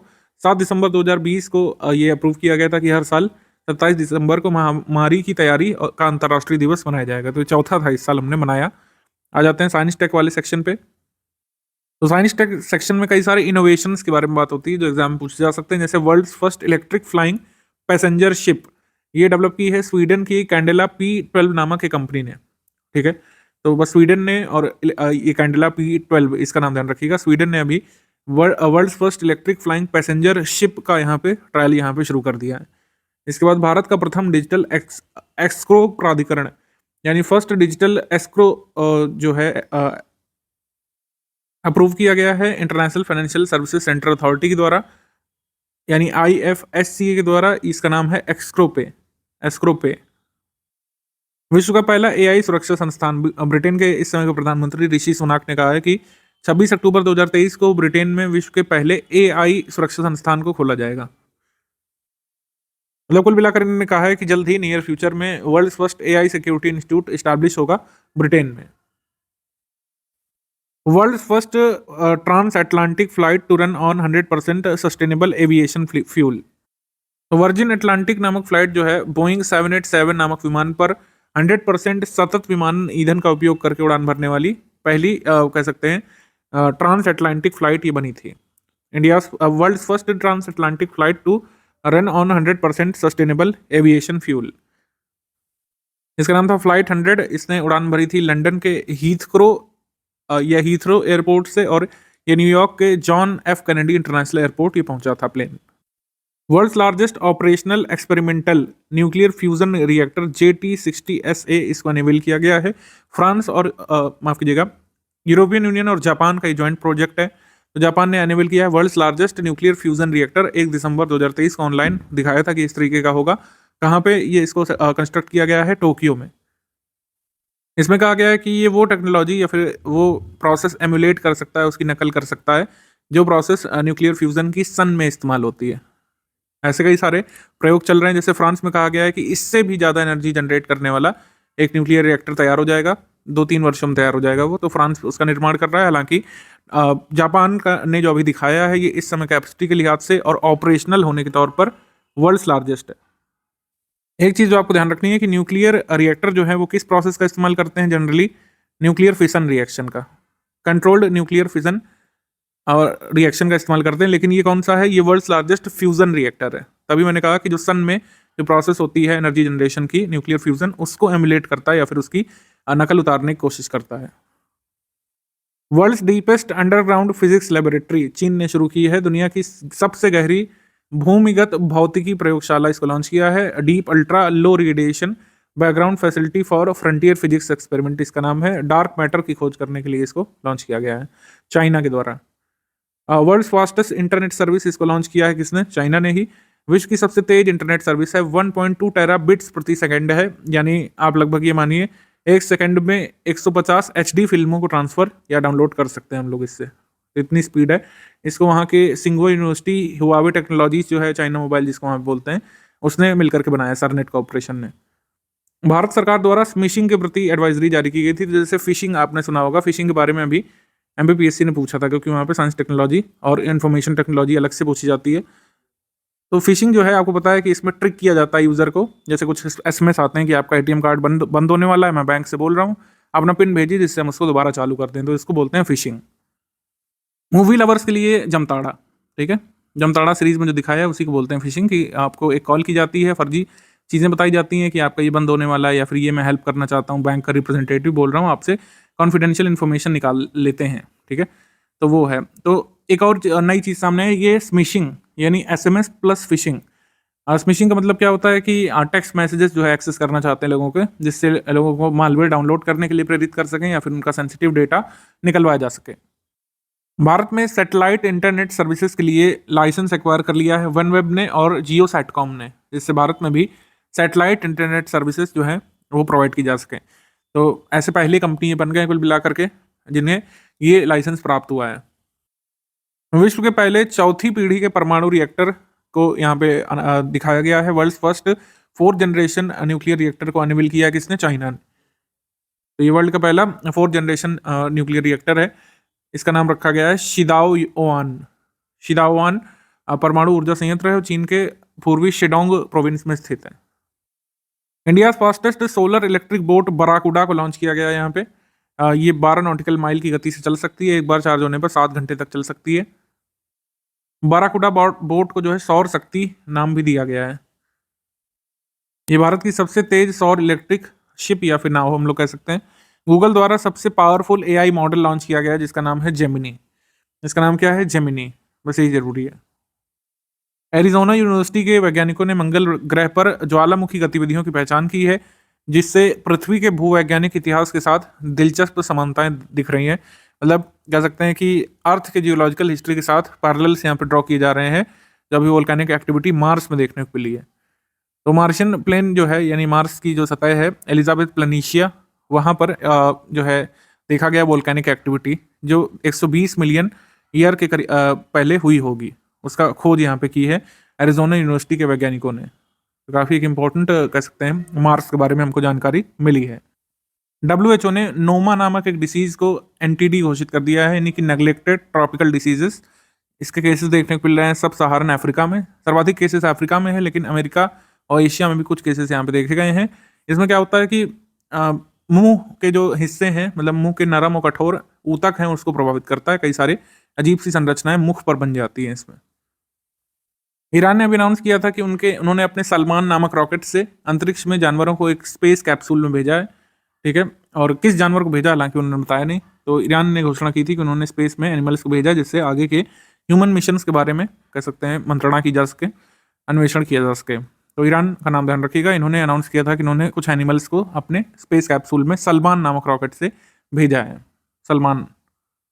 इसके बाद world first autonomous passenger flying taxi, इसको अप्रूवल मिल गया है चाइना से। तो विश्व की प्रथम स्वचालित फ्लाइंग पैसेंजर टैक्सी को चाइना ने फर्दर टेस्ट के लिए मंजूर कर दिया है। चाइना की इहांग नामक कंपनी है, वो इसको बना रही है। मिनटमैन मिसाइल का सफल परीक्षण किसने किया है? ये अमेरिका ने किया है, तो बस ये ध्यान रखिए। ये एक इंटरकॉन्टिनेंटल बैलिस्टिक मिसाइल है मिनटमैन 3rd। इसका सफल परीक्षण किया है अमेरिका ने, अमेरिका की सेना ने। रेल पटरियों पर दुर्घटनाओं को रोकने के लिए गजराज नामक सुरक्षा तकनीक एम्प्लॉय की गई है भारतीय रेलवे के द्वारा। इसको वहां पर लगाया जाएगा उन राज्यों में जहां पर हाथियों की पॉपुलेशन है। इसमें कुल मिलाकर गजराज सॉफ्टवेयर में ऑप्टिकल फाइबर केबल लाइन पे बिछाए जाएंगे, जिसमें सेंसर लगे होंगे। तो हाथी जहां पर ट्रैक से निकलते हैं तो वहां पे वाइब्रेशन हो जाएगा और अलार्म बज जाएगा, और जो कह सकते हैं लोको पायलट है सचेत हो जाएगा कि हाँ यहाँ से हाथी गुजर रहे हैं या हाथियों का जत्था गुजर रहा है, अब ट्रेन को स्लो कर दिया जाए। ऐसा कुछ अलार्म सिस्टम लगा रहे हैं। इसके बाद डिफेंस में आ जाएंगे हम लोग। तो सबसे पहले एक्सरसाइज अस्त्र शक्ति नाम की हुई थी। ये इंटरनल हमारी एक्सरसाइज थी, ये मतलब बायलेटरल या फिर मल्टीलेटरल एक्सरसाइज नहीं थी, अन्य देशों ने पार्टिसिपेट नहीं किया। इंडियन एयर फोर्सेस ने ये एक्सरसाइज की थी। और समर नामक जो एयर डिफेंस मिसाइल सिस्टम है, इसको भी टेस्ट किया था। एयरफोर्स स्टेशन श्रीलंका में आंध्र प्रदेश में एक्सरसाइज हुई थी, आंध्र प्रदेश में। उसके बाद 9th national level pollution response exercise NATPOLREX, ये वाडिनार में हुआ था, गुजरात में। तो भारतीय तटरक्षक बल ने एक्सरसाइज की थी, इंडियन कोस्ट गार्ड ने, वाडिनार गुजरात में। भारत का जहाज इंडियन नेवल शिप सुमेधा, ये पोर्ट लामू में गया था, केन्या में। पोर्ट लामू केन्या में गया था, तो ये बस ध्यान रखिए। प्रोजेक्ट कुशा को अप्रूव किया गया था 2022 में। DRDO अपनी पहली वायु रक्षा प्रणाली हेतु लंबी दूरी की सतह से हवा में मार करने वाली मिसाइलों का विकास कर रहा है इसी प्रोजेक्ट कुशा के अंतर्गत। तो प्रोजेक्ट कुशा के अंतर्गत बन क्या रहा है, बस ये ध्यान रखिएगा। Development of long range surface to air missile LRSAM ये हो रहा है, इसका मैन्युफैक्चर प्रोजेक्ट कुशा के अंतर्गत। अग्नि-1 जो हमारी शॉर्ट रेंज बैलिस्टिक मिसाइल है, इसका सक्सेसफुल ट्रेनिंग लॉन्च अभी हुआ था APJ अब्दुल कलाम आइलैंड, ओडिशा से। इंडिया फर्स्ट लार्जेस्ट एवर सर्वे शिप ये नेवी को हैंडओवर कर दी गई है, जो अब तक का सबसे बड़ा सर्वेक्षण पोत है। इसका नाम है संधायक। आईएनएस संधायक है, ध्यान रखिएगा, संध्याक नहीं, संधायक नाम है। ये इंडियन कह सकते हैं नेवी का लार्जेस्ट एवर सर्वे शिप यानी कि सर्वेक्षण पोत है। स्वदेशी लाइट कॉम्बैट हेलीकॉप्टर प्रचंड द्वारा रॉकेट एवं बुर्ज गन का सफलतापूर्वक परीक्षण किया गया है। तो हमारा ये प्रचंड जो है इंडिजिनस लाइट कॉम्बैट हेलीकॉप्टर है, इसको शामिल किया गया था फरवरी में लास्ट ईयर 2023 में, तो ये ध्यान रखिएगा। इंडियन नेवी की long range maritime petrol aircraft IL-38 HD इसको डीकमीशन कर दिया गया है। इसका नाम है इल्यूजन। इल्यूजन 38 सी ड्रैगन विमान को सेवा मुक्त यानी डीकमीशन कर दिया गया है। 1977 में भारतीय नौसेना में इसको शामिल किया गया था। उसके बाद रूस्टर ड्रोन भारतीय सेना के उत्तरी कमांड को प्रदान किए गए गांधीनगर गुजरात में। तो ये हमारे यहाँ पर ही स्वदेशी रूप से निर्मित है GPS सक्षम रूस्टर ड्रोन, ये किसी अन्य देश से हमने नहीं खरीदा है। इसके बाद आ जाते हैं हम लोग हार्मीज 900 स्टारलाइनर ड्रोन को भारत में शामिल करने की योजना बनाई जा रही है। हार्मीज 900 स्टारलाइनर ड्रोन और एक है हीरोन ड्रोन, ये दोनों ही ड्रोन शामिल करने की योजना है और ये हम जो है इजराइल से खरीदते हैं, ये ध्यान रखिएगा। इजराइल की टेक्नोलॉजी है ये। हार्मीज 900 स्टारलाइनर ड्रोन और हीरोन ड्रोन दोनों ही भारत अपनी आर्मी में शामिल कर सकता है। 2024 साल में शामिल कर लिया जाएगा इसको, तब हम आगे बताएंगे। लेकिन ये दोनों ड्रोन जो है किससे खरीदते हैं हम लोग? इजराइल से, ध्यान रखिएगा। नगोर्नो करबाख रीजन जो है अजरबैजान का, वह जो विवादित रीजन है आर्मेनिया और अजरबैजान के बीच। तो यहाँ पे युद्ध होता रहता है। अजरबैजान ने आर्मेनियाई आतंकियों के खिलाफ एक सैन्य अभियान शुरू किया था। तो हमारे लिए बस ये जरूरी है कि रीजन कहाँ पे है, जोग्राफिकल इसका एरिया क्या है, बस ये देख लीजिए एक बार। नगोर्नो करबाख रीजन किसके बीच विवादित है? आर्मेनिया और अजरबैजान के बीच। ये आपका अजरबैजान, इसकी कैपिटल ये यहाँ पे बाकू है। ये आर्मेनिया है, ये रेवन इसकी कैपिटल है। ये जो है Armenian occupied Nagorno Karabakh region है, मतलब ये अजरबैजान का रीजन है, लेकिन ऑक्युपाई किसने कर रखा है? आर्मेनिया ने, ये वाला हिस्सा। तो ये विवादित रहता है इन लोगों के बीच, जैसे हमारे यहाँ पे POK है विवादित। इसके अलावा एक और हिस्सा विवादित रहता है नक्शिवान। नक्शिवान ऑटोनोमिक रीजन जो है ये अजरबैजान का है और इस पे जो है क्लेम आर्मेनिया द्वारा भी किया जाता है। तो ये यहाँ पे अजरबैजान आर्मेनियन कन्फ्लिक्ट वाला रीजन है, नगोर्नो करबाख और नक्शिवान। भारतीय नौसेना के चौथे शैलो वाटरक्राफ्ट अमीनी का जलावतरण किया गया है कटुपल्ली में, तमिलनाडु में। इसके बाद भारतीय नौसेना में INS तार मुगली पुनः शामिल कर ली गई है शिप। ये शिप क्या है बेसिकली? INS तार मुगली जो है इसको 2006 में नौसेना मतलब मालदीव की नौसेना को उपहार के रूप में हमने दिया था, लेकिन उन्होंने मई 2023 में पुनः भारतीय नौसेना को इसको वापस कर दिया है। तो इसको फिर से हमने रिकमीशन कर लिया अपने इंडियन नेवी में, INS तार मुगली। 2006 में उपहार स्वरूप यानी गिफ्ट के तौर पर हमने मालदीव की नौसेना को दे दिया था, लेकिन अब उन्होंने वापस कर दिया है। पाकिस्तान द्वारा भी सफल परीक्षण किया गया उनके रॉकेट सिस्टम का, जिसका नाम है फतेह 2। इसके बाद ऑबिचुरीज देख लेते हैं। ऑबिचुरीज में हेनरी किसिंगर, ये अमेरिकन डिप्लोमेट, ये नहीं रहे। और इसके बाद सलीम उल हक, बांग्लादेशी मूल के ब्रिटिश जलवायु वैज्ञानिक, नहीं रहे। Order of the British empire सम्मानित हो चुके थे 2022 में। और ढाका में अंतर्राष्ट्रीय जलवायु परिवर्तन और विकास केंद्र की स्थापना में इन्होंने मदद की थी। पद्मनाभ आचार्य, त्रिपुरा, असम और नागालैंड के पूर्व राज्यपाल, ये नहीं रहे। डॉक्टर V मोहिनी गिरी, फॉर्मर चेयरपर्सन राष्ट्रीय महिला आयोग की, ये नहीं रही। इसके बाद BN गोस्वामी, भारतीय कला इतिहासकार और लघु चित्रकला के वैश्विक विशेषज्ञ, ये नहीं रहे। पद्म भूषण सम्मानित हो चुके थे 2008 में। और शेख नवाफ अल अहमद अल सबा, कुवैत के पूर्व अमीर या फिर शासक, वहां पर शासक को अमीर कहा जाता है, अमीर, तो ये नहीं रहे। और 17 दिसंबर 2023 को एक दिन का राजकीय शोक भी भारत ने इनके निधन पे घोषित किया था। हसन बिटमेस, ये तुर्की या तुर्की के सांसद, ये नहीं रहे। इजराइल के खिलाफ भाषण देते समय हार्ट अटैक से इनकी मृत्यु हुई थी। स्कीम कैंपेन पे आ जाते हैं हम लोग। जल दिवाली, महिलाओं के लिए पानी, पानी के लिए महिलाएं, women for water, water for women campaign, ये आवास और शहरी मामलों के मंत्रालय ने इसको लॉन्च किया था 7 से 9 दिसंबर के बीच। नॉलेज पार्टनर इसका था ओडिशा अर्बन अकेडमी। तो 550 वाटर ट्रीटमेंट प्लांट्स जो हैं उसमें विमेन सेल्फ हेल्प ग्रुप्स कैसे काम कर सकते हैं और उसको विजिट करके वहाँ पे बेहतरी के लिए काम कर सकते हैं, इसके बारे में पूरा कैंपेन था। सोशल इम्पैक्ट फंड और global digital public infrastructure repository initiative ministry of electronics and IT ने लिया है। इसमें कहा गया है कि भारत इस फंड को आगे बढ़ाएगा ग्लोबल साउथ में। ग्लोबल साउथ जो कंट्रीज़ हैं, जो डेवलपिंग कंट्रीज़ हैं बेसिकली, उसमें डिजिटल पब्लिक इंफ्रास्ट्रक्चर को बढ़ावा देने के लिए भारत इसमें काम करेगा। इंडिया करीब 25 मिलियन कंट्रीब्यूट करेगा सोशल इम्पैक्ट फंड में। और ये जो फंड है ये किस कह सकते हैं इंटरनेशनल ऑर्गेनाइजेशन के एगिस में बनाई गई है G20 नेताओं के वर्चुअल शिखर सम्मेलन के दौरान भारत ने दो पहलों को अनाउंस किया, global digital public infrastructure depository और social impact fund. Miyawaki plantation method ये काफ़ी चर्चा में था, अभी एक पेपर हुआ था यूपीपीसीएस का, उसमें भी आया था। Miyawaki plantation method green cover बढ़ाने के लिए कोल बेल्ट रीजन में, कहाँ पर, छत्तीसगढ़ में हरित आवरण बढ़ाने के लिए SECL ने एक नई पहल अपनाई थी, कहाँ पे, गेवरा क्षेत्र में 2 हेक्टेयर में जापानी पद्धति जो है अर्बन प्लांटेशन की, ट्री प्लांटेशन की, मियावाकी, इसके तहत वृक्षारोपण करने का इनिशिएटिव लिया था। स्टाफ नर्स के पेपर में सवाल आया था मैचिंग में, तो कई बार जो फैक्ट होते हैं और जो उससे जुड़े हुए एरियाज होते हैं उतना भी ध्यान रखना जरूरी होता है। जैसे इसमें मियावाकी के बारे में पूछा है, व्हाट इज मियावाकी, तो मियावाकी है यहाँ पे मेथड ऑफ प्लांटेशन, एक वृक्षारोपण टेक्निक, अर्बन वृक्षारोपण टेक्निक, तो मियावाकी ये है, ठीक है। इसके बाद पूछा है कि उत्कर्ष 2.0 क्या है, मोका क्या है, मोचा इज बेसिकली वॉट, तो मोका बंगाल की खाड़ी में आने वाला चक्रवात है। तो ये दो भी आप मैच कर लेते तो आप सही इसमें मिला सकते थे। तो इस वजह से हमारा आंसर बन रहा है बी वाला, ए का 3, बी का 2, सी का 1, डी का 4। तो इससे हमको पता चला उत्कर्ष 2.0 क्या है, अपनी भुगतान प्रणालियों की निगरानी के लिए RBI ने एक फ्रेमवर्क बनाया है, इसके बारे में भी हमने कराया था अपने करंट अफेयर में। तो मियावाकी प्लांटेशन के लिए छत्तीसगढ़ के गेवरा रीजन में ये कह सकते हैं चलाया जा रहा है इनिशिएटिव, ग्रीन बेल्ट को बढ़ाने के लिए।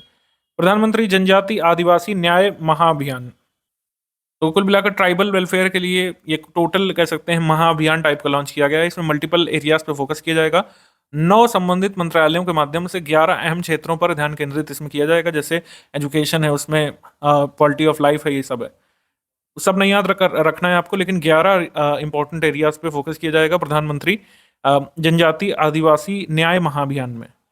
और इसमें जो है नोडल मिनिस्ट्री रहेगी जनजातीय कार्य मंत्रालय।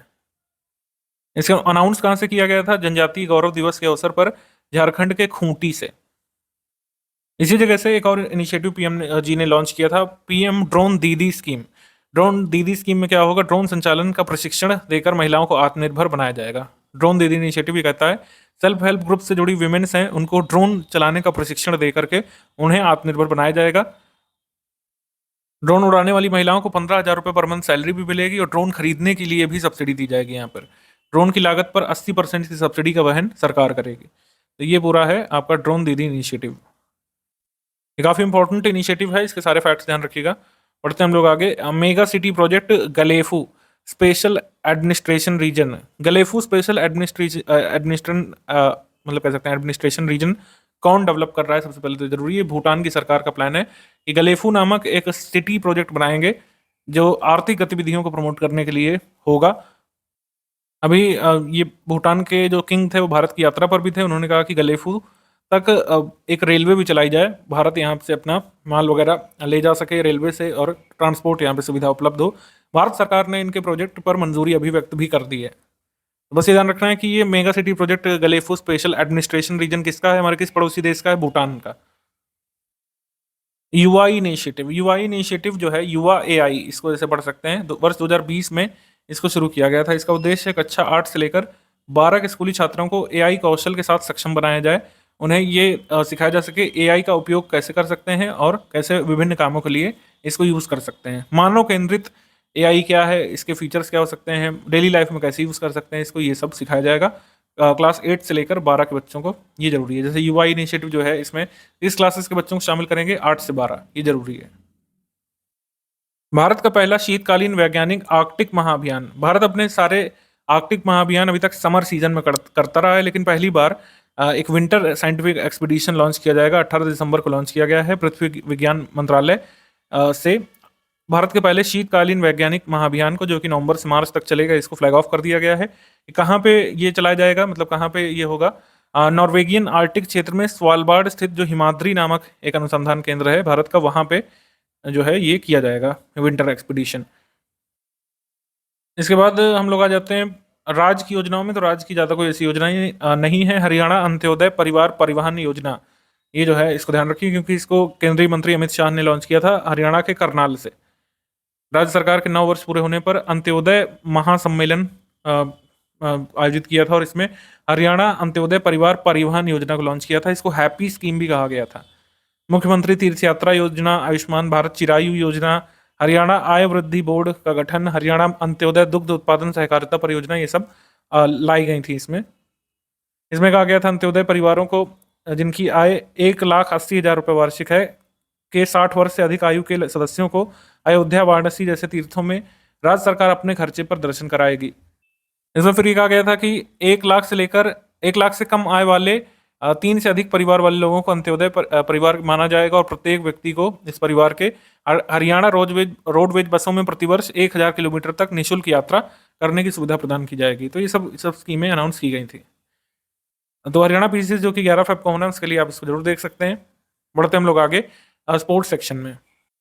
आईसीसी हॉल ऑफ फेम में 3 नए सदस्यों को शामिल किया गया है। श्रीलंका के क्रिकेटर हैं पूर्व और कप्तान अरविंद डिसिल्वा, इनको शामिल किया गया है। भारत की महिला क्रिकेटर डायना एडुल्जी को इसमें शामिल किया गया है और वीरेंद्र सहवाग को इसमें शामिल किया गया है। तो ये ध्यान रखिएगा भारत की तरफ से कौन शामिल किए गए हैं? Virendra Sehwag.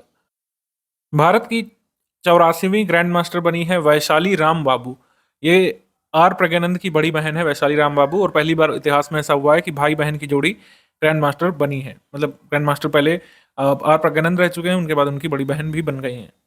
Syed Modi India international badminton tournament, ये लखनऊ में होता है। इसमें पुरुष एकल विजेता रहे थे Shi Yu Jen, Chinese Taipei के रहने वाले। इन्होंने हराया था केंटो निशिमोतो को। महिला एकल में विजेता यानी कि विमेन सिंगल में रही थी नाओमी ओकुहारा, जापान से हैं, और रनर अप रहे थे लाइन होजमार्क कैजर्सफेल्ट, ये डेनमार्क से हैं। महिला युगल में विजेता भारतीय टीम नहीं रह पाई थी, और जैसे कि पुरुष और महिला दोनों में विदेशी विजेता रहे। उप विजेता यहाँ पर रही थी तनीषा क्रिस्टो और अश्विनी पोनप्पा की जोड़ी। क्योंकि ये बैडमिंटन प्रतियोगिता का आयोजन राजधानी लखनऊ में हुआ था, उत्तर प्रदेश में, इस वजह से हम यहाँ पे थोड़ा सा डिटेल में देखेंगे, अदरवाइज ये ज़्यादा जरूरी प्रतियोगिता ना होती। एशियाई तीरंदाजी चैंपियनशिप ये हुई थी बैंकॉक में, थाईलैंड में। इसमें पदक तालिका में शीर्ष 2 देश, सेकंड पर भारत रहा था। 3 जो स्वर्ण पदक विजेता भारतीय तीरंदाज हैं, इनका नाम ध्यान रखिए, परनीत कौर, आदिति स्वामी और ज्योति Surekha Vennam.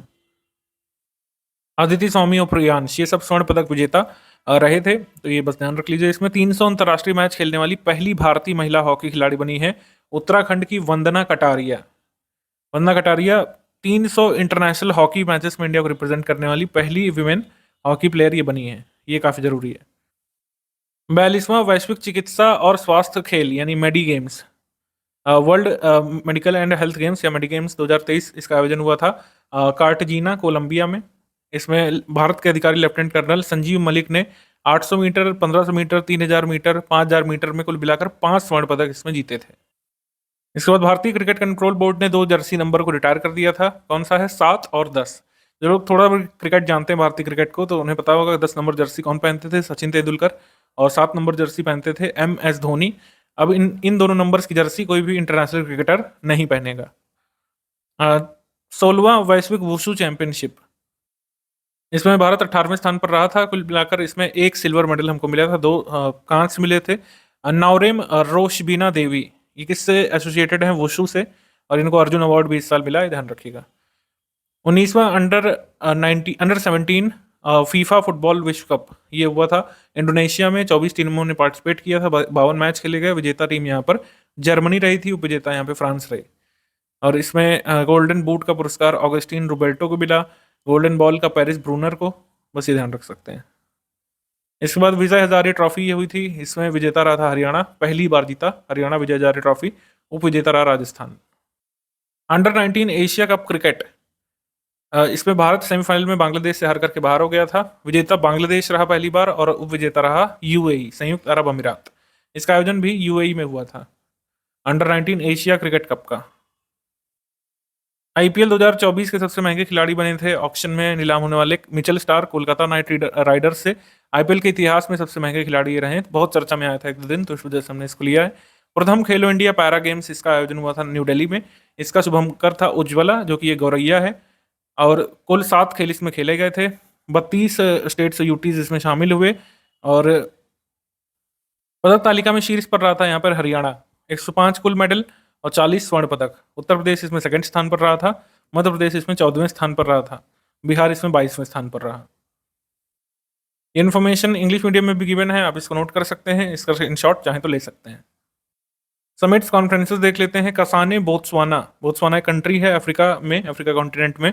18वीं inter governmental meeting हुई थी सेफगार्डिंग इंटेंजिबल कल्चरल हेरिटेज की, अमूर्त सांस्कृतिक धरोहर की सुरक्षा के लिए अंतर सरकारी समिति की बैठक बोत्सवाना में हुई। इस बैठक में गुजरात के गरबा डांस को इंटेंजिबल कल्चरल हेरिटेज की मान्यता यूनेस्को ने दी है।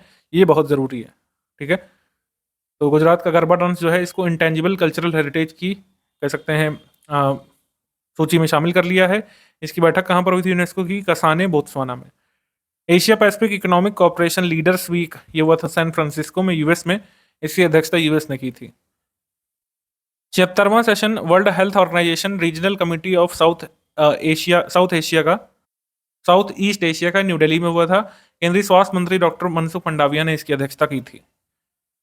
15वां जनजातीय युवा आदान प्रदान कार्यक्रम या फिर ट्राइबल यूथ एक्सचेंज प्रोग्राम ये मुंबई महाराष्ट्र में हुआ था। तो ये वेन्यू बस ध्यान रखिएगा। उसके बाद इंडिया श्रीलंका बिजनेस समिट, इसका आयोजन हुआ था कोलंबो में। निर्मला सीतारमण जी ने भारत की तरफ से इसका प्रतिनिधित्व किया था। और ट्रिंकनोमाली और जाफना में एसबीआई की 2 शाखाओं का उद्घाटन भी इन्होंने किया था अपनी यात्रा के दौरान।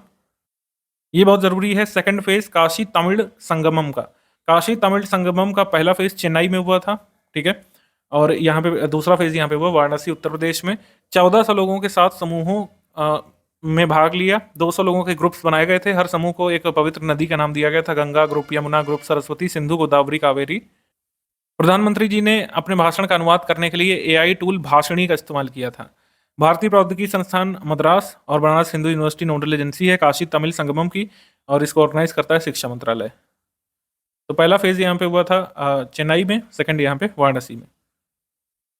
उसके बाद आ जाते हैं हम लोग 10th meeting of defence ministers of ASEAN plus, ये जकार्ता इंडोनेशिया में हुई थी। इंटरनेशनल कंपटीशन नेटवर्क कॉन्फ्रेंस ये बार्सिलोना में हुई थी स्पेन में। और भारतीय प्रतिस्पर्धा आयोग यानी कंपटीशन कमीशन ऑफ इंडिया पहली बार इसकी संचालन समिति के सदस्य बना है। उत्तराखंड ग्लोबल इन्वेस्टर समिट ये हुई थी वन अनुसंधान संस्थान देहरादून में। इसकी थीम थी पीस टू प्रॉस्पेरिटी। 11वां world innovation summit for education ये हुआ था दोहा कतर में। 5वां वैश्विक आयुर्वेद महोत्सव ये हुआ था तिरुवनंतपुरम में, केरल में।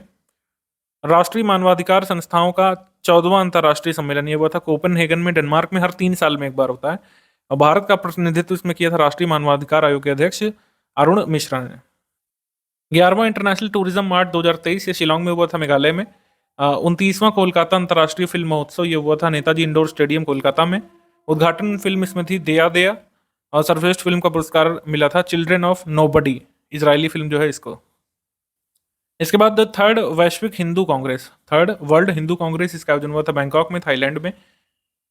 इसका जो थीम था वो था जयस्य आयतनाम धर्म, यानी कि धर्म विजय का निवास है।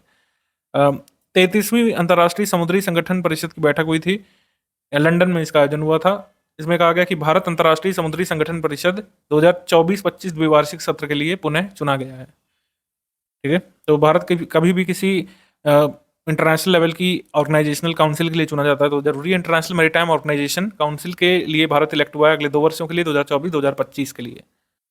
First world Odia language conference 2024 की, इसका आयोजन फरवरी में करेगा ओडिशा। ओडिशा के मुख्यमंत्री जी ने कहा है कि नवीन पटनायक जी ने कि ओडिया भाषा के प्रचार प्रसार के लिए फरवरी 2024 में प्रथम ओडिया भाषा सम्मेलन का आयोजन वो करेंगे। इंडियन ओशन नेवल सिंपोजियम, इसका आयोजन हुआ था बैंकॉक, थाईलैंड में। WAIPA वर्ल्ड इन्वेस्टमेंट कॉन्फ्रेंस ये दिल्ली में हुई थी। पहली बार इसका आयोजन भारत में किया गया वर्ष 2023 में, ये ध्यान रखिएगा। इसके बाद 28वां संयुक्त राष्ट्र जलवायु परिवर्तन सम्मेलन COP28 दुबई UAE में ये हुआ है 30 नवंबर 2023 से 13 दिसंबर 2023 तक। COP28 और इसकी अध्यक्षता संयुक्त अरब अमीरात के मंत्री सुल्तान अल जाबेर ने की थी। प्रधानमंत्री जी 1 दिसंबर को इसमें शामिल हुए थे। इसमें जो मेजर प्लेज लिए गए थे वो ये कि वर्ष 2030 तक 3 गुना नवीकरणीय ऊर्जा क्षमता का सृजन करना है, 2 गुनी ऊर्जा दक्षता के लक्ष्य को प्राप्त करना है। 117 देशों ने वैश्विक नवीकरणीय और ऊर्जा दक्षता प्लेज पर हस्ताक्षर किए थे। तो कितनी कंट्रीज ने global renewable and energy efficiency pledge को साइन किया? 117, ये ध्यान रखिएगा। और सारी कंट्रीज ने लॉस और डैमेज फंड जो बनने वाला है इसके लिए फॉर्मली अपना सपोर्ट दर्ज किया। लॉस और डैमेज फंड जो है ये होस्ट किया जाएगा वर्ल्ड बैंक के द्वारा 4 वर्षों के लिए, ये बस ध्यान रखिएगा। यूनिसेफ के साथ इंडिया के ministry of environment forest and climate change ने ग्रीन राइजिंग इनिशिएटिव को लॉन्च किया है इसमें COP28 में। ग्लोबल क्लाइमेट चेंज समिट का आयोजन हुआ था इसमें, और इंडिया को 7th रैंक यहाँ पर दी गई है क्लाइमेट चेंज परफॉर्मेंस इंडेक्स में।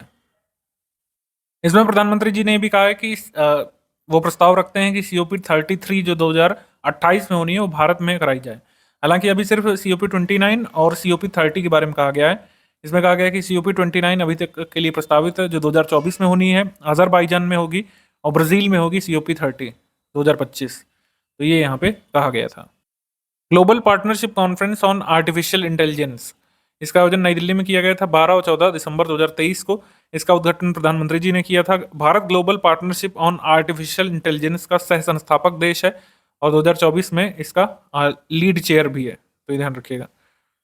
राष्ट्रीय SC/ST हब कॉन्क्लेव का आयोजन हुआ था जालौन में, उत्तर प्रदेश में। G20 स्टैंडर्ड्स डायलॉग का आयोजन हुआ था भारत मंडपम नई दिल्ली में। जीरो डिफेक्ट जीरो इफेक्ट इसकी थीम थी। International mining and resource conference ये हुई थी सिडनी में, ऑस्ट्रेलिया में। और रैंक्स रिपोर्ट्स इंडेक्स देख लेते हैं। Prime global cities index Q3 का ये आया नाइट फ्रैंक के द्वारा।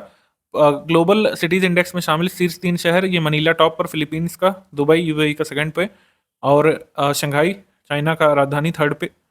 प्राइम ग्लोबल सिटीज में शामिल 3 भारतीय शहर हैं, मुंबई 4th पे, नई दिल्ली 10th रैंक पर, बेंगलुरु 17th पे। अंतिम स्थान यहाँ पे सैन फ्रांसिस्को को दिया गया है। बस इतना ध्यान रखना काफ़ी है इसके बारे में। फोर्ब्स हॉल ऑफ शेम की लिस्ट, यानी सबसे जो कह सकते हैं कलंकित चेहरे जो हैं, सबसे कलंकित युवा उद्यमियों में टॉप पर इनको रखा गया है। सैम ब्रैंकमैन फ्राइड को, सेकंड पर कैरोलिन एलिसन को, थर्ड पर चार्ली जेविस को। टॉप 3 बस ध्यान रखिए, इतना काफ़ी है। उसके बाद 17वीं हीरोज ऑफ फिलॉन्थ्रॉफी की लिस्ट आई है फोर्ब्स एशिया की तरफ से। सर्वश्रेष्ठ फिलैंथ्रोपिस्ट यानी कि दान करने वाले व्यवसायियों में टॉप पर हैं नंदन नीलेकणी, इन्फोसिस के को फाउंडर, सेकंड पर कुशल पाल सिंह, और थर्ड पर निखिल कामत। विश्व की सबसे शक्तिशाली महिलाओं की सूची आई है फोर्ब्स की। इसमें विश्व की 3 सबसे शक्तिशाली महिलाओं में टॉप पर है उर्सुला वोन डर लेन, यूरोपीय संघ की अध्यक्ष बेल्जियम से, Christine Lagarde, European central bank की अध्यक्ष जर्मनी से, कमला हैरिस, अमेरिकन वाइस प्रेसिडेंट। भारतीय महिलाएं जो शामिल हैं ओवरऑल इसमें 32वें स्थान पर है इंडिया के हिसाब से फर्स्ट पे। निर्मला सीतारमण 60th पर, रोशनी नादर मल्होत्रा 70th पर, सोमा मंडल, और किरण मजूमदार शॉ 76 पे। तो बस इतना यहाँ पे ध्यान रखना काफ़ी है। इसके बाद विश्व की सबसे टॉप 10 सबसे बड़ी अर्थव्यवस्था वाले देशों की सूची फोर्ब्स इंडिया की आई है। इसमें टॉप पर रखा गया है अमेरिका को, भारत को 5वीं सबसे बड़ी अर्थव्यवस्था बताया गया है। विश्व डिजिटल प्रतिस्पर्धात्मकता ranking, world digital competitiveness ranking आई है IMD की। 64 देशों की सूची में फर्स्ट पर है अमेरिका, और 49 पर है भारत, इंडिया। चाइना को इसमें 19th रैंक दी गई थी 19 पे। वह जाते हैं यहाँ पे, भारत को कोकिंग कोल आपूर्तिकर्ता देशों की रिपोर्ट आई। भारत को सर्वाधिक कोकिंग कोयला एक्सपोर्ट करने वाले कह सकते हैं, या सप्लाई करने वाले जो कंट्री है, ऑस्ट्रेलिया टॉप पर, सेकंड पर अमेरिका, थर्ड पर रशिया। आप लोग जल्दी से कमेंट करके बताइए कि कोकिंग कोल जो है, कोकिंग कोयला, ये किस इंडस्ट्री में सर्वाधिक यूज किया जाता है। सबसे अधिक भारतीय कामगारों वाले शीर्ष 5 देशों की सूची यहाँ पे जारी की गई है विदेश मंत्रालय की तरफ से। इसमें ये कहा गया कि भारतीय कामगार सर्वाधिक काम करते हैं UAE में संख्या के लिहाज से, सेकंड पर सऊदी में, थर्ड पर कुवैत में, फिर कतर, फिर ओमान में। नीति आयोग ने एस्पिरेशनल डिस्ट्रिक्ट प्रोग्राम जो शुरू किया था आपका जनवरी मंथ 2018 में, अगर आपको याद हो, वैसे ही एस्पिरेशनल ब्लॉक कार्यक्रम भी शुरू कर दिया था, अभी हमने बताया था कुछ दिन पहले करंट में। तो एस्पिरेशनल ब्लॉक प्रोग्राम की पहली यहाँ पे रैंकिंग आ चुकी है। इसमें फर्स्ट ब्लॉक या फिर टॉप पर जो ब्लॉक है उसमें 500 ब्लॉकों में से सबसे पहला स्थान दिया गया डेल्टा रैंकिंग में। तिरियानी कुमरुम भीम ब्लॉक आसिफाबाद तेलंगाना पहले स्थान पर। सेकंड पर है यहाँ पे कौशाम्बी ब्लॉक, कौशाम्बी उत्तर प्रदेश का, ये ध्यान रखना जरूरी है। तो टॉप 2 यहाँ पे ध्यान रखना काफ़ी है। एस्पिरेशनल डिस्ट्रिक्ट कार्यक्रम की भी रैंकिंग आ गई थी। इसमें रायगढ़ जो ओडिशा से है वो टॉप पर, जमुई बिहार से सेकंड पर है यहाँ पे एस्पिरेशनल डिस्ट्रिक्ट की सूची में।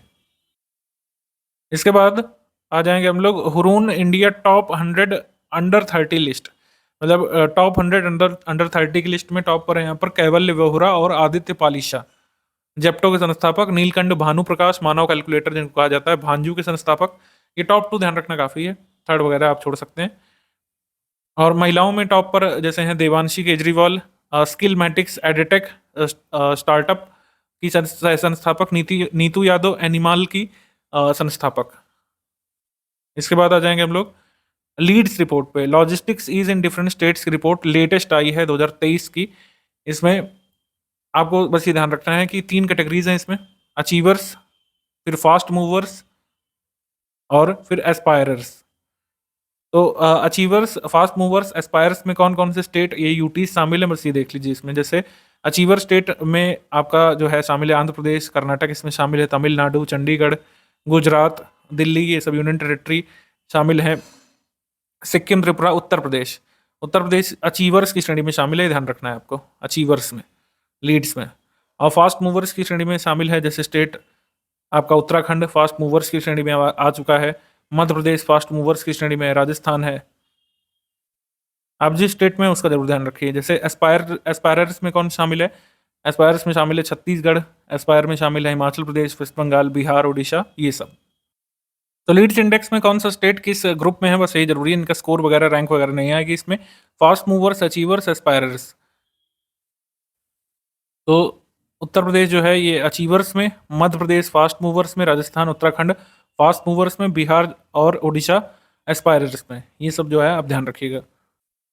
वर्ल्ड मलेरिया रिपोर्ट WHO ने जारी की है। इसमें आंकड़े बताएं कि मलेरिया केसेस कहाँ कहाँ देखने को मिलते हैं। इसमें कहा गया है कि Nigeria, Congo democratic Republic, Uganda, Mozambique, ये 4 ऐसे देश हैं जो वर्ल्ड लेवल पर जितने भी मलेरिया केसेस आते हैं उनमें से आधे मामलों के लिए उत्तरदायी हैं। मतलब जितने भी केसेस आते हैं उसमें से आधे इन 4 कंट्रीज से आते हैं। इसमें कहा गया है कि दक्षिण पूर्व एशिया क्षेत्र के 66% मामले भारत से आते हैं और वैश्विक स्तर पर मलेरिया के 95% मामले 29 देशों में से आते हैं। और भारत सरकार ने वर्ष 2027 तक मलेरिया को एलिमिनेट करने का लक्ष्य रखा हुआ है। इसके बाद विश्व के अग्रणी अफीम स्रोत देश यानी यूनाइटेड नेशंस ने जारी की है एक सूची कि टॉप अफीम उत्पादक देश कौन से हैं। तो म्यांमार बन गया है टॉप अफीम उत्पादक देश। अफगानिस्तान अब पीछे हो गया है क्योंकि तालिबान जब से पावर में आया है अफीम उत्पादन बहुत कम हो गया है अफगानिस्तान में। State of finance for nature report 2023 ये जारी की गई है यूनाइटेड नेशंस एनवायरनमेंट प्रोग्राम के द्वारा, यूनेप के द्वारा। एमसीक्यू सेक्शन पे आ जाएंगे हम लोग। पाकिस्तान में पहली बार आर्टिफिशियल रेन यानी कृत्रिम वर्षा कराई गई थी लाहौर में, ये ध्यान रखिएगा। इसके बाद पॉल्यूशन बहुत ज़्यादा बढ़ गया था लाहौर में, इसके लिए आर्टिफिशियल रेन इन्होंने कंडक्ट कराया यूएई से सहायता मांग करके, ये भी सही। और Lahore is the first in the list of most polluted cities in the ranking of Swiss group IQ air. Swiss group IQ air की रैंकिंग में लाहौर जो है ये फर्स्ट पर आता है। तो यहाँ पे आंसर हो जाएगा डी, यहाँ पे आंसर हो जाएगा हमारा। ये जरूर ध्यान रखिएगा पाकिस्तान के लाहौर में यूएई की सहायता से आर्टिफिशियल रेन अभी कराई गई है। केंद्रीय मंत्रिमंडल ने निम्नलिखित में से किस हवाई अड्डे को अंतर्राष्ट्रीय हवाई अड्डे यानी कि इंटरनेशनल एयरपोर्ट के रूप में घोषित करने की मंजूरी प्रदान कर दी है। तो इंटरनेशनल एयरपोर्ट बनेगा अब सूरत का एयरपोर्ट, ऑप्शन नंबर बी। दिसंबर 2023 में बंगाल की खाड़ी में जो समुद्री चक्रवात मिचाओंग आया है निम्नलिखित में से किस एक राज्य को इसने प्रभावित नहीं किया है। तो इसने तमिलनाडु को प्रभावित किया है, ओडिशा को नहीं प्रभावित किया है, आंध्र प्रदेश को किया है, पुडुचेरी को। तो हमारा आंसर हो जाएगा बी। ओडिशा को इसने नहीं इफेक्ट किया है, बाकी तमिलनाडु को भी किया है, आंध्र प्रदेश को भी और पुडुचेरी को भी। मिचाओंग नामक जो ये मतलब ट्रॉपिकल स्टॉर्म है, इसको नाम किसने दिया है, म्यांमार ने। इसके बाद जेन जेड नामक एक टर्म काफ़ी आपने सुना होगा, सोशल मीडिया में काफ़ी पॉपुलर है। और वैसे भी जेन जेड जो है ये ब्रॉडली डिफाइन किया जा सकता है वे लोग जो 1995 से लेकर 2010 के बीच जन्मे हैं, यानी जिनका डेट ऑफ बर्थ 1995 से 2010 के अराउंड है, वो जेन जेड कहे जाएंगे। COP28 में इंडिया ने अनाउंस किया था कि भारत 2021-22 के आंकड़ों के अनुसार लगभग 5.6% अपनी GDP का क्लाइमेट चेंज अडेप्टेशन पर खर्च करता है। तो ये दोनों सही हैं, हमारा आंसर यहाँ पर हो जाएगा C। 1 and 2 both correct. दिसंबर 2023 को विश्व के पहले पोर्टेबल अस्पताल आरोग्य मैत्री एड क्यूब का अनावरण कहाँ पे किया गया था। गुरुग्राम हरियाणा में किया गया था, ऑप्शन नंबर ए यहाँ पे सही है। सितंबर 2023 में पर्यटन मंत्रालय ने निम्नलिखित में से किस घाट को भारत का सर्वश्रेष्ठ पर्यटक गांव के रूप में चुना है। तो ये विश्वनाथ घाट को चुना है, ऑप्शन नंबर सी यहाँ पे सही है। असम के सोनितपुर डिस्ट्रिक्ट में विश्वनाथ घाट को पर्यटन मंत्रालय द्वारा भारत के सर्वश्रेष्ठ पर्यटन गांव के रूप में चुना गया है। 4 दिसंबर 2023 को निम्नलिखित में से कौन सा भारतीय राज्य एक ही दिन में अधिकतम 18 उत्पादों के लिए जीआई टैग सर्टिफिकेट प्राप्त करने वाला पहला राज्य बना है? तो ये बना था उत्तराखंड। उत्तराखंड के 18 उत्पादों को एक ही दिन में जीआई टैग यहाँ पे प्रदान किए गए थे। तो कुल मिलाकर उत्तराखंड के 27 प्रोडक्ट अब हो गए हैं जीआई टैग्ड। चीन का बेल्ट एंड रोड इनिशिएटिव एक बार फिर से चर्चा में रहा था। इसके बारे में बताना है कौन सा कथन इसमें गलत है। 6 दिसंबर 2023 को इटली ने आधिकारिक तौर पर चीन के BRI belt and road initiative project से खुद को बाहर कर लिया था, अलग कर लिया था। ये सही है। फिर इसके बाद इटली ने बीआरआई प्रोजेक्ट को 2019 में ज्वाइन किया था। पहला वेस्टर्न कंट्री बना था जिसने बीआरआई को ज्वाइन किया था, ये भी सही है। एग्रीमेंट दो कंट्री के बीच एक्सपायर होने वाला था मार्च 2024 में, तो ये भी सही है। तो कोई भी गलत नहीं है, तो आंसर हो जाएगा none of the above. Answer यहाँ पे हो जाएगा डी।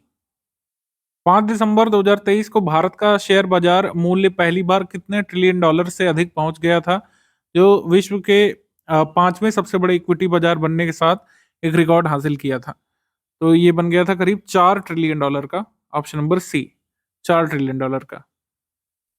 2 अक्टूबर 2023 को गांधी जयंती के अवसर पर प्रधानमंत्री जी ने मध्य प्रदेश के ग्वालियर में दिव्यांग जनों के लिए भारत के प्रथम उच्च तकनीक वाले खेल प्रशिक्षण केंद्र का उद्घाटन किया था। इस प्रशिक्षण केंद्र का नाम किसके नाम पर रखा गया है? इस प्रशिक्षण केंद्र का नाम अटल बिहारी वाजपेयी जी के नाम पर रखा गया है। ऑप्शन नंबर सी यहाँ पे सही है। फिर इसमें बताना है कौन सा स्टेटमेंट इनकरेक्ट यानी कि गलत है।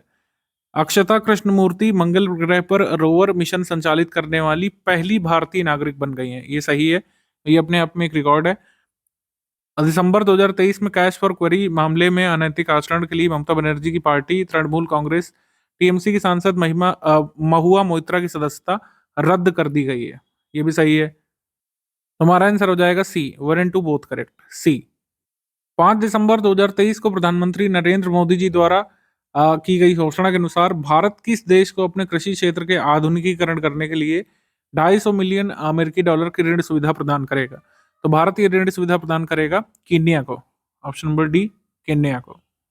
ये मैचिंग वाला सवाल है, इसमें न्यूली इलेक्टेड सीएम और किस स्टेट के वो बने इससे मिलाना है। तो मोहन यादव ये मध्य प्रदेश के लिए, और विष्णुदेव साय छत्तीसगढ़ के लिए, लाल दुम्मा मिजोरम के लिए, रेवंत रेड्डी तेलंगाना के लिए, और भजनलाल शर्मा राजस्थान के लिए। तो आंसर यहाँ पर हो जाएगा सी, 21435, सी यहाँ पे सही हो जाएगा। जैसे मैंने बताया था कि गवर्नर्स भी एक बार देख लीजिएगा, किन गवर्नर्स ने इनको शपथ दिलाई है, इस तरीके से भी एग्जाम में आ सकता है। एक क्वेश्चन ये भी काफी संभावित हो सकता है, कौन से स्टेट में कितनी नंबर ऑफ लेजिस्लेटिव असेंबलीज की सीट है इस समय, क्योंकि अभी हाल में चुनाव हुआ है तो ये पूछा जा सकता है, तो ये ध्यान रखिएगा। जैसे इस समय मध्य प्रदेश में 230 सीटें हैं, छत्तीसगढ़ में 90, तेलंगाना में 119 सीटें, मिजोरम में 40 सीटें और राजस्थान में 200 लेजिस्लेटिव असेंबली सीट्स हैं। एक वेकेंट है 199 पर, इसमें चुनाव हुआ था अभी हाल में, लेकिन टोटल नंबर ऑफ सीट्स 200 है राजस्थान में। तो हमारा आंसर इसमें सी हो जाएगा। तो इन पांचों राज्यों में जब हाल में चुनाव हुआ है तो इसमें कितने number of legislative assembly seats हैं, ये ध्यान रखिएगा। अगला क्वेश्चन है, निम्नलिखित में से कौन सा एक आर्कटिक और अंटार्कटिक बर्फ के पिघलने का संभावित प्रभाव नहीं होगा? ग्रीन हाउस गैसों में वृद्धि होगी, ये होगा। एसिडिफिकेशन ऑफ ओशियन से आपको देखने को मिलेगा। ओशियन करंट जो डिसरप्ट होंगे, ये भी सही है। लेकिन इंक्रीज इन एल्बिडो इफेक्ट नहीं होगा, बर्फ पिघलने से एल्बिडो घटेगा, तो यहाँ पे हो जाएगा डिक्रीज। यहाँ पे हो जाएगा decrease in albedo effect, albedo प्रभाव में कमी आएगी, तो ये यहाँ पे सही आंसर है हमारा। एल्बिडो प्रभाव में कमी आएगी, यहाँ पे वृद्धि नहीं होगी, हमारा आंसर हो जाएगा डी। दिसंबर 2023 में जारी आंकड़ों के अनुसार देश में कौन सा राज्य दूसरी सबसे बड़ी अर्थव्यवस्था वाला राज्य बन गया है? तो महाराष्ट्र सबसे बड़ी अर्थव्यवस्था, दूसरी सबसे बड़ी अर्थव्यवस्था वाला राज्य बन गया है उत्तर प्रदेश। आंसर हो जाएगा बी। तो उत्तर प्रदेश का 9.2% शेयर है इस समय कंट्री के जीडीपी में, ये भी आंकड़ा ध्यान रखिएगा। यहाँ पे जैसे महाराष्ट्र से उत्तर प्रदेश, फिर तमिलनाडु, गुजरात, पश्चिम बंगाल, ये आंकड़ा यहाँ पे सही है। भारत का पहला वाणिज्यिक स्तर का लिथियम आयरन फॉस्फेट कैथोड संयंत्र कहाँ पे स्थापित होगा? ये ओडिशा राज्य में स्थापित होगा। कहाँ पर होगा अभी बताया नहीं गया है, राज्य का नाम ध्यान रखिएगा, ओडिशा। Option number B. हाल में पॉम्पे डिसीज फिर से चर्चा में था, हमको बताना है कौन सा सही है। इंडिया का पहला पेशेंट जो है पॉम्पे डिसीज जिसको हुई थी, उनका अभी कह सकते हैं निधन हुआ 24 साल की आयु में। निधि शिरोल का कर्नाटक से, पॉम्पे डिसीज के कारण नहीं रही है, और ऐसे ही पहला केस है जो पोम्पे बीमारी से जिनकी मृत्यु हुई है, तो ये सही। इसके बाद इसको ग्लाइकोजन स्टोरेज डिसीज टाइप 2 भी कहा जाता है, ये सही। पोम्पे डिसीज एक रेयर जेनेटिक डिसऑर्डर है, ध्यान रखिएगा, जेनेटिक डिसऑर्डर है जो एसिड अल्फा ग्लूकोसाइडेस एंजाइम की डेफिशिएंसी के कारण होता है, ये भी सही। हमारा आंसर हो जाएगा इसमें डी, तीनों ही कथन यहाँ पे सही हैं।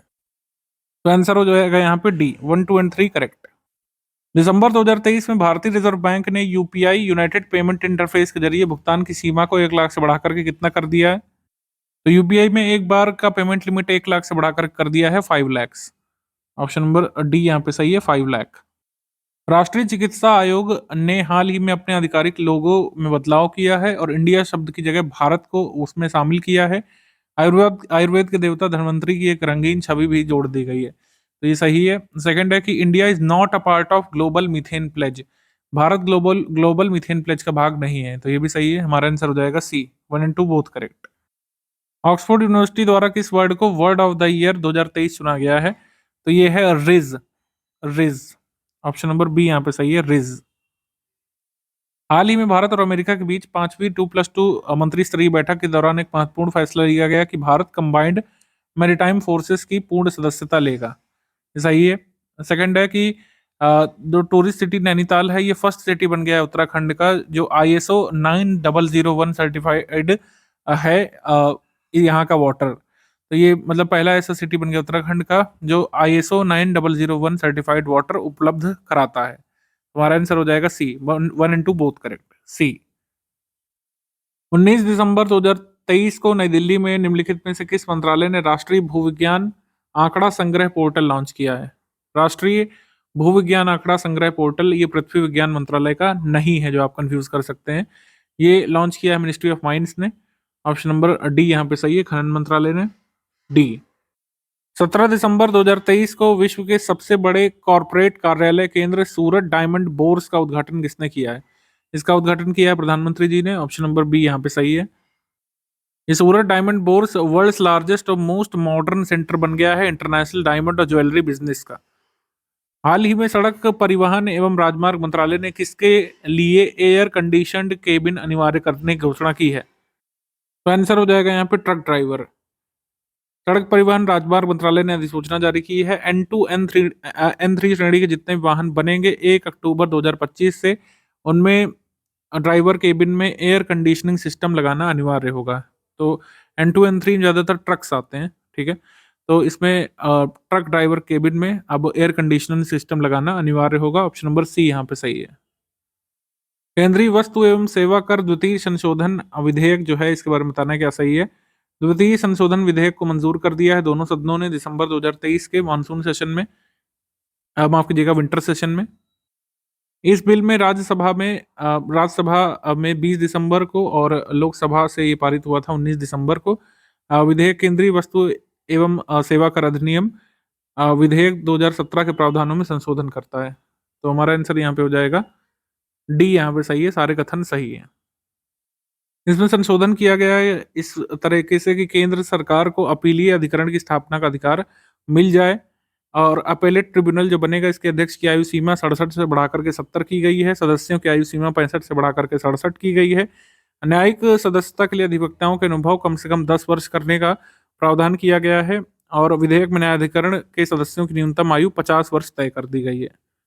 निम्नलिखित में से कौन सा राज्य विद्या समीक्षा केंद्र खोलने वाला भारत का चौथा राज्य बन गया है? तो विद्या समीक्षा केंद्र गोवा, गुजरात, उत्तराखंड में खुल चुका है। चौथा ये बना है राज्य हिमाचल प्रदेश। ऑप्शन नंबर ए यहाँ पे सही है। नेशनल एजुकेशन पॉलिसी 2020 है, उसके इनिशिएटिव्स के रूप में विद्या समीक्षा केंद्र स्थापित किए जा रहे हैं, तो इसलिए एक एक करके राज्य इसको अपना रहे हैं। तो चौथा राज्य जिसने विद्या समीक्षा केंद्र शुरू किए हैं वो है हिमाचल प्रदेश।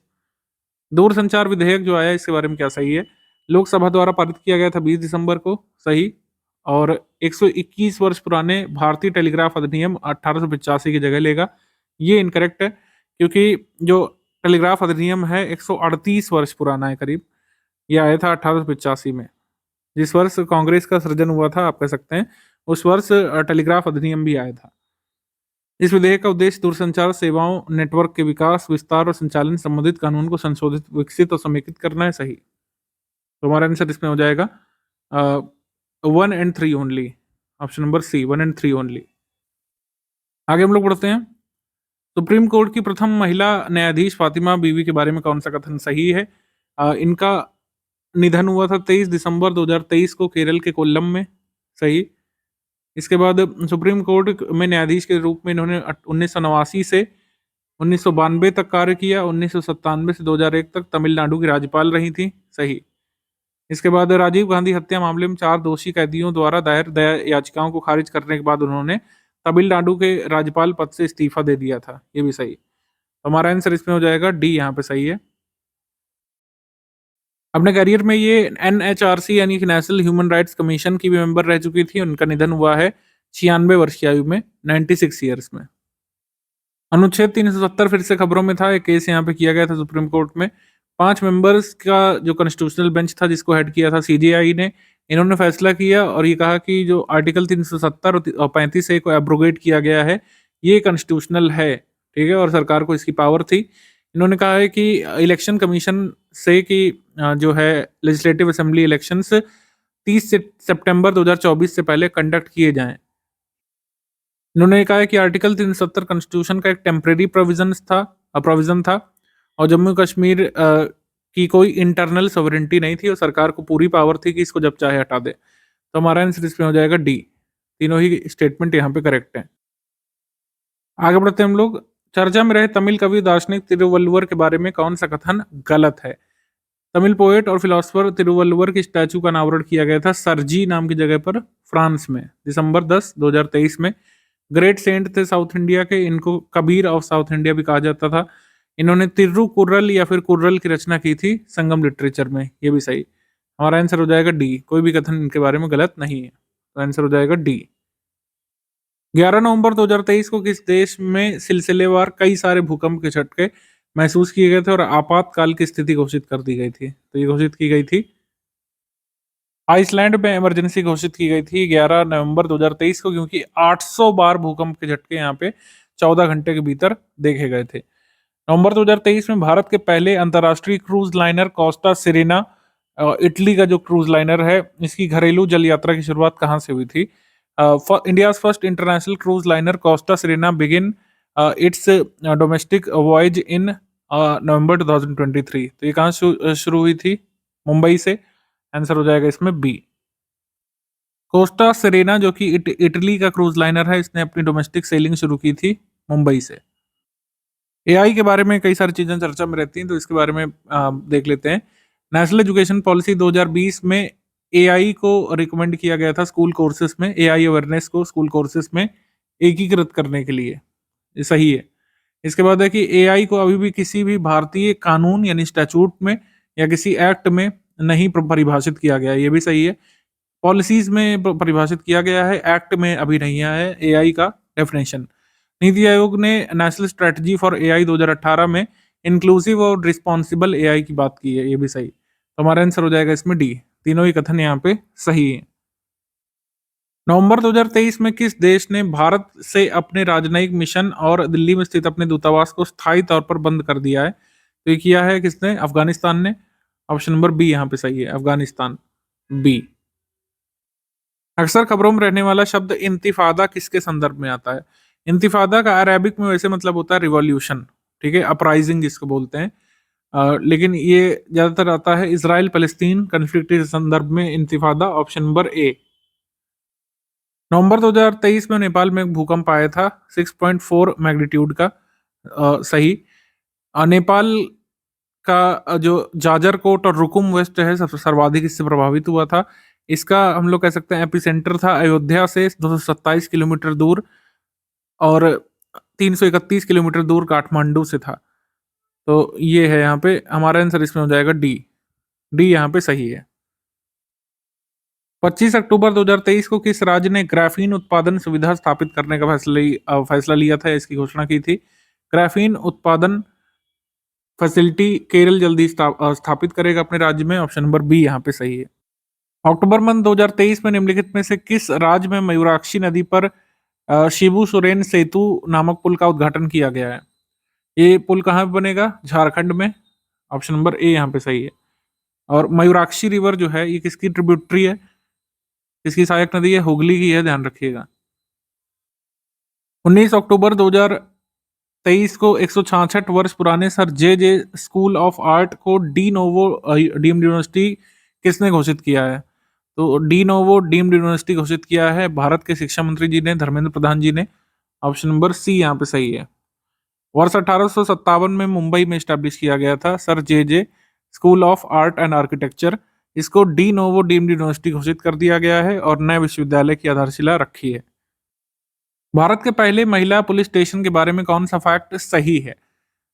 23 अक्टूबर 2023 को वुमेन पुलिस स्टेशन जो कोझिकोड केरल में है, इसके 50 साल पूरे हुए हैं। सही। इस पुलिस स्टेशन का नाम Kozhikode city Vanita police station है। इसको इनॉग्रेट किया था 1973 में former prime minister Indira Gandhi ने। 23 अक्टूबर 1973 में। सही। हमारा आंसर इसमें हो जाएगा डी। सारे कथन यहाँ पे सही हो रहे हैं, D.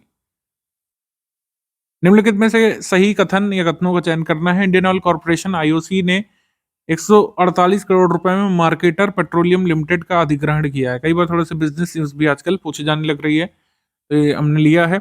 World's highest nuclear research reactor ये स्टैब्लिश किया जाएगा Russian nuclear energy company Rosatom के द्वारा साउथ अमेरिकन कंट्री बोलीविया में। ये भी सही है। सबसे ऊंचाई पर स्थित न्यूक्लियर रिएक्टर स्टैब्लिश किया जाएगा बोलीविया में रशिया के द्वारा। तो हमारा आंसर में हो जाएगा C. 1 and 2 both correct, C. MPPSC में एक क्वेश्चन आया था 17 दिसंबर 2023 को जो पेपर हुआ था। संयुक्त राष्ट्र ने दुनिया भर के लोगों में कैमलिड्स या फिर ऊंट परिवार के महत्व को उजागर करने के लिए किस वर्ष को इंटरनेशनल ईयर ऑफ कैमलिड्स के रूप में घोषित किया है? इंटरनेशनल ईयर ऑफ कैमलिड्स के रूप में घोषित किया गया है वर्ष 2024 को। हमारा आंसर इसमें हो जाएगा बी, यहाँ पे सही है।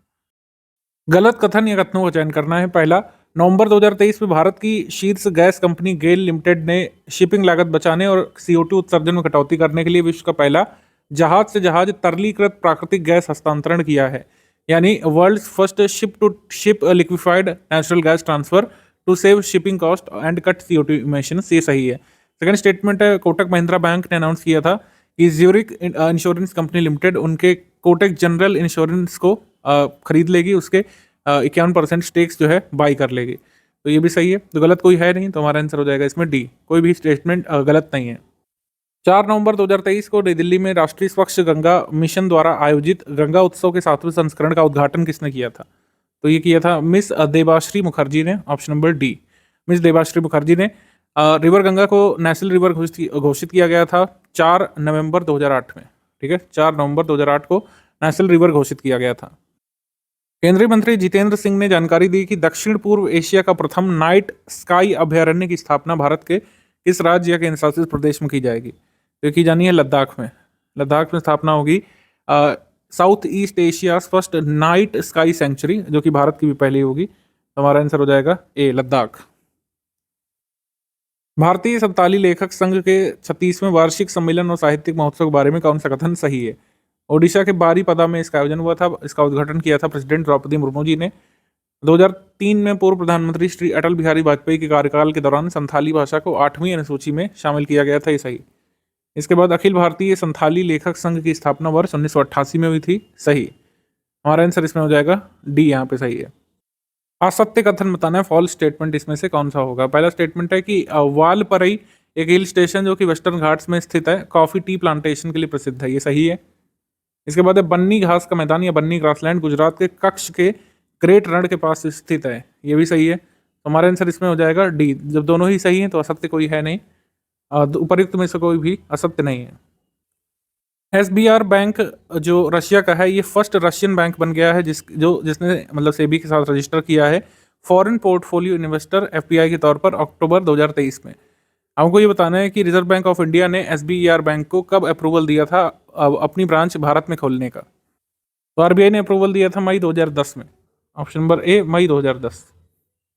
स्वीडन की एक रक्षा फर्म यानी डिफेंस फर्म है SAAB। तो SAAB ने एक कह सकते हैं टारगेट अचीव किया है। फर्स्ट फॉरेन कंपनी बन गई है जिसने 100% FDI भारत के डिफेंस प्रोजेक्ट में अचीव कर लिया है। स्वीडन की कंपनी साब SAAB। इंडिया ने अभी हाल में स्वीडन की इस फर्म को एक नई मैन्युफैक्चरिंग फैसिलिटी खोलने की मंजूरी प्रदान की है भारत में। ये भी सही है। हमारा आंसर सही हो जाएगा सी। 1 and 2 बोथ करेक्ट, सी। अगला क्वेश्चन है 29 नवंबर 2023 को केंद्रीय मंत्रिमंडल ने 1 जनवरी 2024 से कितने वर्षों के लिए प्रधानमंत्री गरीब कल्याण अन्न योजना को बढ़ाने का निर्णय लिया है? तो प्रधानमंत्री गरीब कल्याण अन्न योजना को 5 वर्ष के लिए और आगे बढ़ाया जाएगा, एक्सटेंड किया जाएगा। तो कुल मिलाकर ये योजना 2029 तक चलने वाली है। प्रधानमंत्री गरीब कल्याण अन्न योजना, इसको प्रॉपर नेम दिया गया था जनवरी 2023 में पीएम गरीब कल्याण अन्न योजना को इंटीग्रेट करके नेम दिया गया था। हालांकि अगर पूछे गरीब कल्याण अन्न योजना कब आई थी, गरीब कल्याण अन्न योजना कोविड के बाद आई थी, अप्रैल में 2020 में। कोविड के बाद जस्ट अनाउंस किया गया था इसको अप्रैल 2020 में। तब से इसको लगातार आगे बढ़ाते रहे और फाइनली अब ये 2029 तक चलने वाली है। 19 दिसंबर 2023 को निम्नलिखित में से किस देश की संसद ने एक विवादास्पद आवर्जन विधेयक पारित किया है? इमिग्रेशन बिल पारित किया है जिस पर काफी विरोध का सामना करना पड़ा था। फ्रांस ने ये बिल पारित किया है काफी सारे प्रोटेस्ट्स के बाद। ऑप्शन नंबर डी यहाँ पे सही है। एमफेस्ट इंडिया 2023 के बारे में क्या सही है? इसको ऑर्गेनाइज किया गया था अहमदाबाद, गुजरात में। इसको ऑर्गेनाइज किया ministry of communications and IT ने। ये दोनों स्टेटमेंट सही है। थर्ड है कि इसका पर्पस तो ये था कि नेटवर्किंग, ज्ञान साझा करने और अन्य क्षेत्रों में प्रगति के लिए विश्व भर के शौकिया रेडियो उत्साही लोगों को एकजुट करना। सही है। तुम्हारा आंसर हो जाएगा यहाँ पे सी। तीनों कथन यहाँ पे सही है। एक्चुअली इसमें पूछा गलत कौन सा है, तो आंसर हो जाएगा यहाँ पे डी। कोई भी कथन गलत नहीं है, डी। 30 नवंबर 2023 को प्रधानमंत्री मोदी जी ने कौन से जन औषधि केंद्र का उद्घाटन किया था? तो प्रधानमंत्री जी ने एम्स देवघर में झारखंड में 10,000वें जन औषधि केंद्र का उद्घाटन यहाँ पे किया था। ऑप्शन नंबर डी यहाँ पे सही है, 10,000वें। उन्होंने ये भी कहा कि इसकी संख्या 10,000 से बढ़ा करके 25,000 हम लोग करने वाले हैं। पाट मित्रो ऐप आया है, इसके बारे में बताना है कौन सा कथन सही है। वस्त्र मंत्रालय द्वारा भारतीय जूट निगम लिमिटेड ने विकसित किया है। जूट किसानों को एमएसपी और कृषि विज्ञान के बारे में महत्वपूर्ण जानकारी प्रदान करना इसका उद्देश्य है। पहले तो स्टेटमेंट सही। Rachna Shah, secretary ministry of textiles ने इसको लॉन्च किया था एप्लीकेशन को। 6 लैंग्वेजेस में ये अवेलेबल है, तो ये भी सही है। आंसर यहाँ पे हो जाएगा डी। पाट मित्रो ऐप किससे संबंधित है? जूट फार्मर से संबंधित है, उनकी कह सकते हैं बेनिफिट देने के लिए लाया गया है, डी। हाल ही में एक लिथियम भंडार खोजा गया है संयुक्त राज्य अमेरिका के दक्षिणी कैलिफोर्निया में।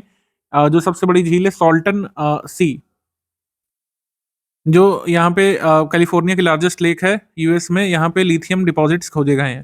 तो लिथियम ब्लॉक खोजे गए हैं और इसमें कहा गया है कि 18 मिलियन मीट्रिक टन का लिथियम रिजर्व यहाँ पे अवेलेबल है सॉल्टन सी के नीचे। लिथियम जो है एक इंपॉर्टेंट क्रिटिकल मिनरल है, जो हमारे 30 officially recognised critical minerals Bharat के, उनमें से एक है। आपको जल्दी से कमेंट करके बताइए कि क्या कॉपर, निकल और एंटीमनी ये क्रिटिकल मिनरल भारत के हैं या फिर नहीं, ये जल्दी से कमेंट करके बताइए। फिलहाल यहाँ पे तीनों स्टेटमेंट सही हो रहे हैं। आंसर यहाँ पे हो जाएगा डी। उपर्युक्त सभी यहाँ पे सही है। दिसंबर 2023 में प्रोजेक्ट लॉयन के एक भाग के रूप में किस वन्यजीव अभयारण्य को शेरों के दूसरे आवास बनाने के रूप में प्रपोजल मंजूर कर दिया गया है? मतलब सेकंड होम ऑफ लायंस। तो हम यहाँ पर सेकंड होम की बात कर रहे हैं। आपको पता होना चाहिए कि गिर नेशनल पार्क है, जो गुजरात में ही एशियाटिक लॉयंस यानी एशियाटिक सिंहों का सबसे बड़ा आवास वहाँ पे है। तो वहाँ पे अब जनसंख्या ज़्यादा हो रही है, तो जो 100 किलोमीटर दूर है आपका बरदा वाइल्ड लाइफ सेंचुरी गुजरात में, यहाँ पर कुछ लॉयंस को शिफ्ट किए जाने का प्रोजेक्ट चल रहा था। मार्च से ही फाइनली इसको अप्रूव कर लिया गया है। तो हमारा आंसर हो जाएगा सी। तो गिर नेशनल पार्क कुछ एशियाटिक लॉयंस यहाँ पे शिफ्ट किए जाएंगे। निम्नलिखित में से कौन सा कथन गलत है? दिसंबर 2023 में कोलोराडो के सुप्रीम कोर्ट ने फैसला दिया था कि पूर्व प्रेसिडेंट डोनाल्ड ट्रंप राष्ट्रपति पद के लिए अब इलेक्शंस में पार्टिसिपेट करने के लिए इनएलिजिबल हैं। ठीक है, ineligible to contest presidential elections Donald Trump के लिए फैसला इन्होंने दिया था, तो ये सही है। सेकंड है कि श्री नरेंद्र मोदी ने जो है उमराहा में, वाराणसी के उमराहा में स्वरवेद मंदिर का उद्घाटन किया था। स्वरवेद महामंदिर का उद्घाटन किया था, ये भी सही है। यूनाइटेड नेशंस जनरल असेंबली ने सीज फायर जो है गाजा में युद्ध विराम का आह्वान किया है और भारत सहित 153 देशों ने इस प्रस्ताव में पक्ष में जो है कह सकते हैं वोट दिया है। तो इसका आंसर हो जाएगा डी। कोई भी कथन यहाँ पे गलत नहीं है। एक बार फिर से आंसर यहाँ पे हो जाएगा डी। अदालत ने यूएस की इस कोलोराडो सुप्रीम कोर्ट ने अयोग्य इसलिए घोषित किया है क्योंकि यूएस कैपिटॉल पर आपको याद होगा हमला हुआ था जब प्रेसिडेंशियल इलेक्शंस के रिजल्ट अनाउंस किए गए थे। तो ट्रंप सपोर्टर्स ने यूएस कैपिटॉल पर हमला किया था। तो इस वजह से जो है उनमें उनकी संलिप्तता इसमें पाई गई है कोलोराडो सुप्रीम कोर्ट के अनुसार। इस वजह से वो इनएलिजिबल घोषित कर दिए गए हैं प्रेसिडेंशियल इलेक्शंस में पार्टिसिपेट करने के लिए। 26 जनवरी 2024 को किस देश के राष्ट्राध्यक्ष नई दिल्ली में गणतंत्र दिवस समारोह में मुख्य अतिथि के रूप में शामिल होंगे? तो हमारा आंसर हो जाएगा फ्रांस। फ्रांस के राष्ट्रपति आएंगे इमानुएल मैक्रोन यहाँ पर भारत में गणतंत्र दिवस के मुख्य अतिथि के रूप में 2024 26 जनवरी को।